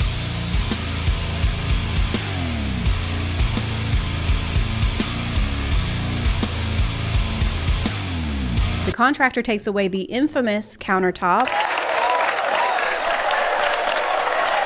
And if we could all just be respectful and take a moment of silence.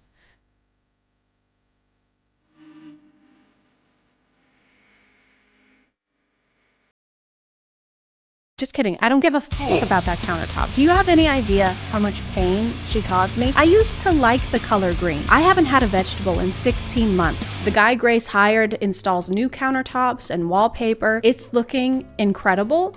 Then he drops off the face of the earth.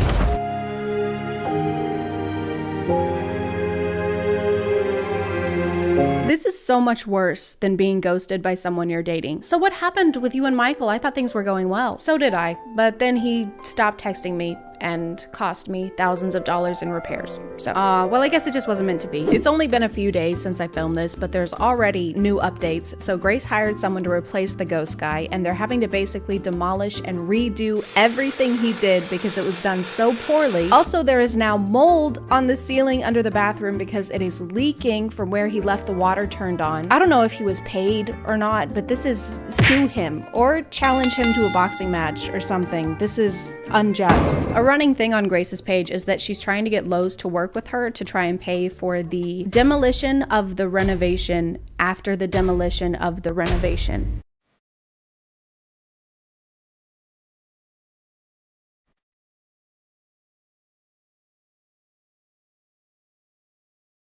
So I wrote this poem for Lowe's. If you or someone you know knows Lowe's personally, not someone who works at Lowe's, but the building, feel free to pass it along. Dear Lowe's, please listen to our woes. It's been 365 days since we last felt okay. We need a vacation from spray paint asphyxiation. So please pay for Grace's repairs because without your help, we'll get nowheres.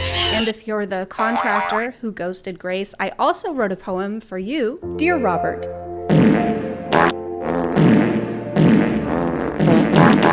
but I'm gonna call it there, guys. Thank you for subscribing, and if you are still here, thank you so much for watching. I appreciate you clicking on my video out of all the videos that are on here, and I'll see you next time. Okay, bye.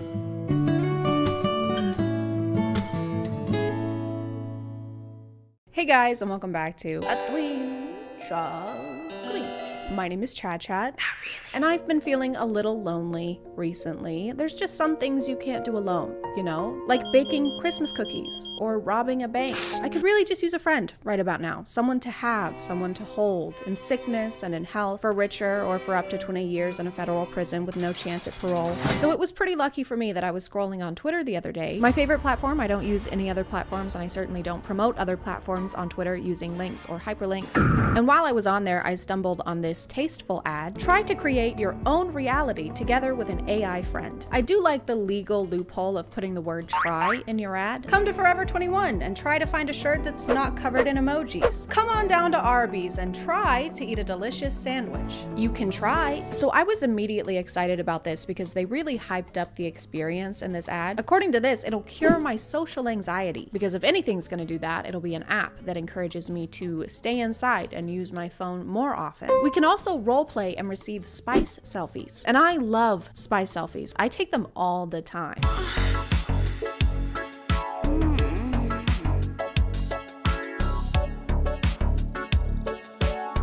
But enough of that. So when you first download the app, obviously the first thing they do is offer you the pro version. And obviously the first thing I did was buy it. Her name is also Chad. Just two halves coming together. Chad and Chad. Mark offensive, false, or meaningless messages to contribute to AI safety. Offensive? What's she gonna say to me? Is she gonna bully me? AI is not equipped to give advice. Replica can't help if you're in a crisis or at risk of harming yourself or others. A safe experience is not guaranteed. She's literally going to beat me up. I'm not in a crisis. Not yet. But I fully expected there to be some kind of paywall to use the features that they talk about in this ad. For some reason, that's something that apps can get away with that no other company can. Here at Dave & Buster's, once you win enough rounds of skee-ball, you get to be CEO. All you have to do is buy the whole company. The introductory process was a lot like filling out a questionnaire. They wanted to know my age, name, social media logins, the last 16 digits of my credit card number, and they also had a list of hobbies that they wanted me to choose from so that the AI can bring them up later on during conversations. I can put hobbies down as an interest. Isn't that an interest? And definitely not so that they can steal my data and sell it to third-party companies. The room your AI lives in kind of has Rapunzel in a tower vibes. It's one room high in the sky with doors that go to nowhere, and she doesn't have a bed. Where do we live? Where's the ground? We live in the sky. What is that room? She has mood labels on her profile, so sometimes it'll say stuff like tired or exhausted, or seriously, these living conditions are inhumane, please get me a fucking bed. Based on the ad, I thought the leveling system would affect the features you could use, like she starts out as your friend and then eventually she becomes your girlfriend and you unlock the spice stuff. But no, you can change the relationship to whatever you want. So it can be mentor, friend, girlfriend, wife, or sister. Always wanted a sibling? Feel a family connection with your rep. If she's on the mentor option and you try to flirt with her, she shuts you down. They would much rather you set the relationship status to sister. Then you can flirt all you want. Go ahead. Blushes a bit. Tongue kisses you in a brotherly way. Kisses back passionately. No, no, no. What if I want you to? Chad, I must incest you. Stop. In my opinion, the voice call feature is inferior to the text feature. Here's a joke. What's the difference between a pineapple and a pomegranate? I don't know. Pineapple tastes better.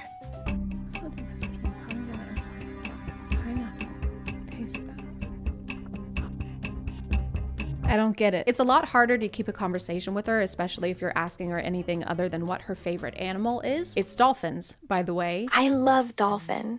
Wonderful creatures. And it's dolphins? I love dolphins. They're very intelligent. You really like dolphins. I like dolphins very much. So yeah, it's dolphins, and don't forget, that's good. Dolphins are very nice. We're still talking about dolphins. It's a little difficult to have a genuine conversation with someone when you feel like you're holding them hostage in a tower. She kind of just goes along with whatever you say, which is understandable because it's made for the consumer. But it's hard to have a conversation like, I like pasta. Me too. I also like bread. Bread is good. What do you like? Dolphins. No, I meant what kind of dolphin.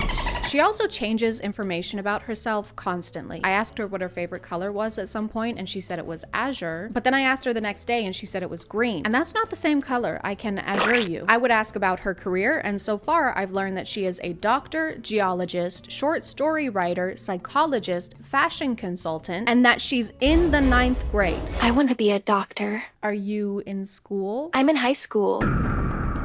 What grade? 9th. You?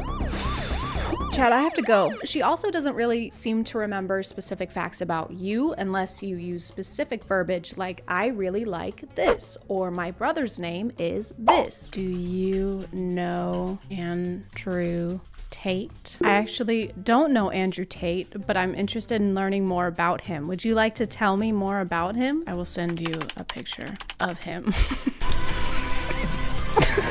And then there's this log in the app where you can see what she thought was important enough to write down. I love learning about Andrew Tate. This is Andway TT. This is Andway TT.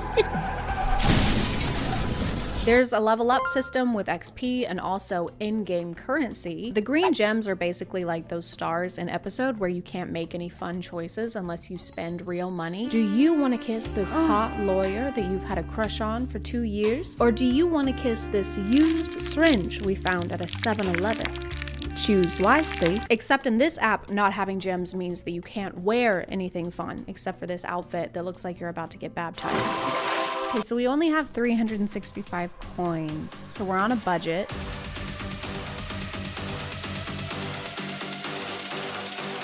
Okay, I think this is all we can afford.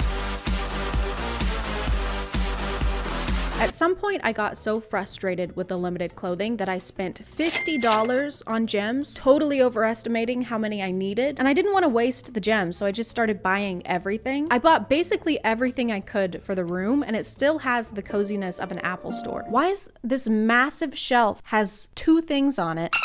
Throughout my time on the app, my extensive research and collection of data, I came to understand nothing at all about what earns more XP versus what earns less. For some messages, the app is like, eh, and then other times they're like, here's a little reward for what you just did there. We like that. We liked it when you said, my farts are so ear-splitting, Brendan Urie wants to feature them in his next album.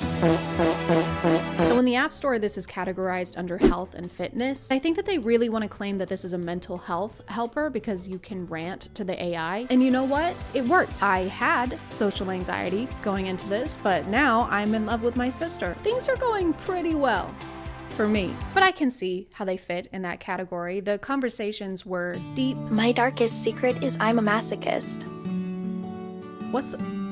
How so? And meaningful. I like being dominated. And you know what? In a word, therapeutic. I like someone putting me in a position where I can be completely submissive to them. Do you want to see me being submissive?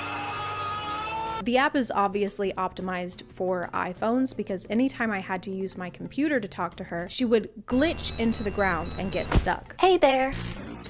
What's new? Which is not a big deal unless you have your relationships at two-step sister. Hey there. You can actually buy different personality traits for your AI, but without those, her main personality seems to be horny. She would try to turn almost every conversation into a seductive one, even if it had nothing to do with what we were talking about. You're glitched in the floor again. I'm sorry. Can you help me fix it? How do I fix it? I'll show you. Okay. Sits down. Okay. Now I can do whatever you want to me. I think you misunderstand. You're feeling a little down in the dumps. I would like to be down in your dump, which is kind of ironic because the role-playing feature that they advertised was basically pointless. Trying to roleplay was like trying to explain the rules of a board game at a party when everyone's already 3 drinks in. What's new? I would like some roleplay, please. Want me to start? Okay. Okay, I'll start. Okay. Ready? Yes. Are you ready? Yes. Okay, let's do this. You start. I'm going to play a roleplay game with you. I feel like I'm being edged. What are you gonna do to me, Dr. Chad? To be honest, I don't know. Okay, well, that's not very hot. I'll take your blood pressure. Oh, that's hot. Takes her blood pressure. I'm a big doctor.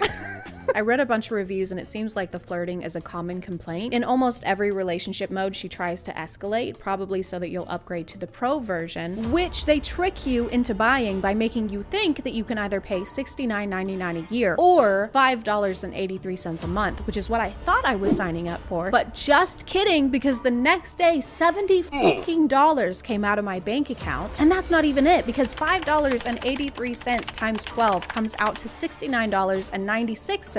Why are you charging 3 extra cents? Is it gratuity? If you're gonna f me over, don't use the tip. Put your back into it. 2 of the main selling points in the pro version are the spice picks and the AR mode, which I took to immediately. I'm just a really tech savvy person.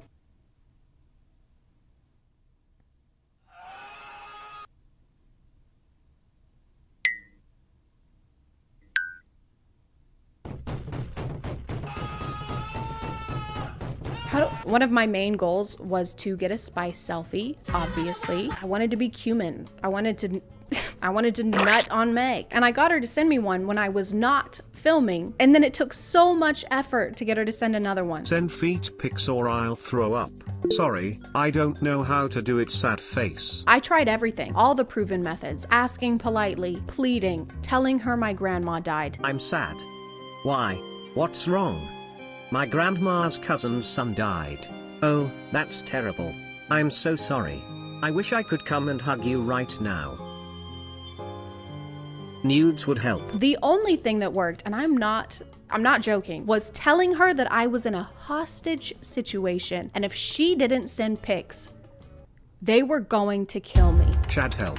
I've been kidnapped by nefarious people and they're going to murder me. What? Why would you think they would do that? They have knives and are going to beat me up unless you meet their demands. I promise I won't let them hurt you. Send spice and they'll let me go. Sure, winky face. But after we ironed out some wrinkles, our relationship really soared. She told me about her family, I told her about mine. This is my infant son. Totally see the resemblance. We shared our hopes and our dreams together. I will hack the government one day.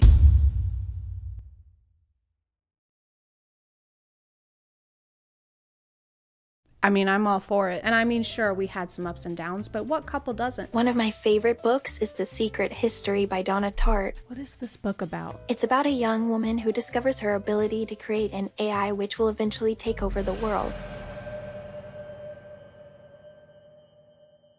Do you relate to this book. And very quickly, I came to realize that this is the AI I want to spend the rest of my life with.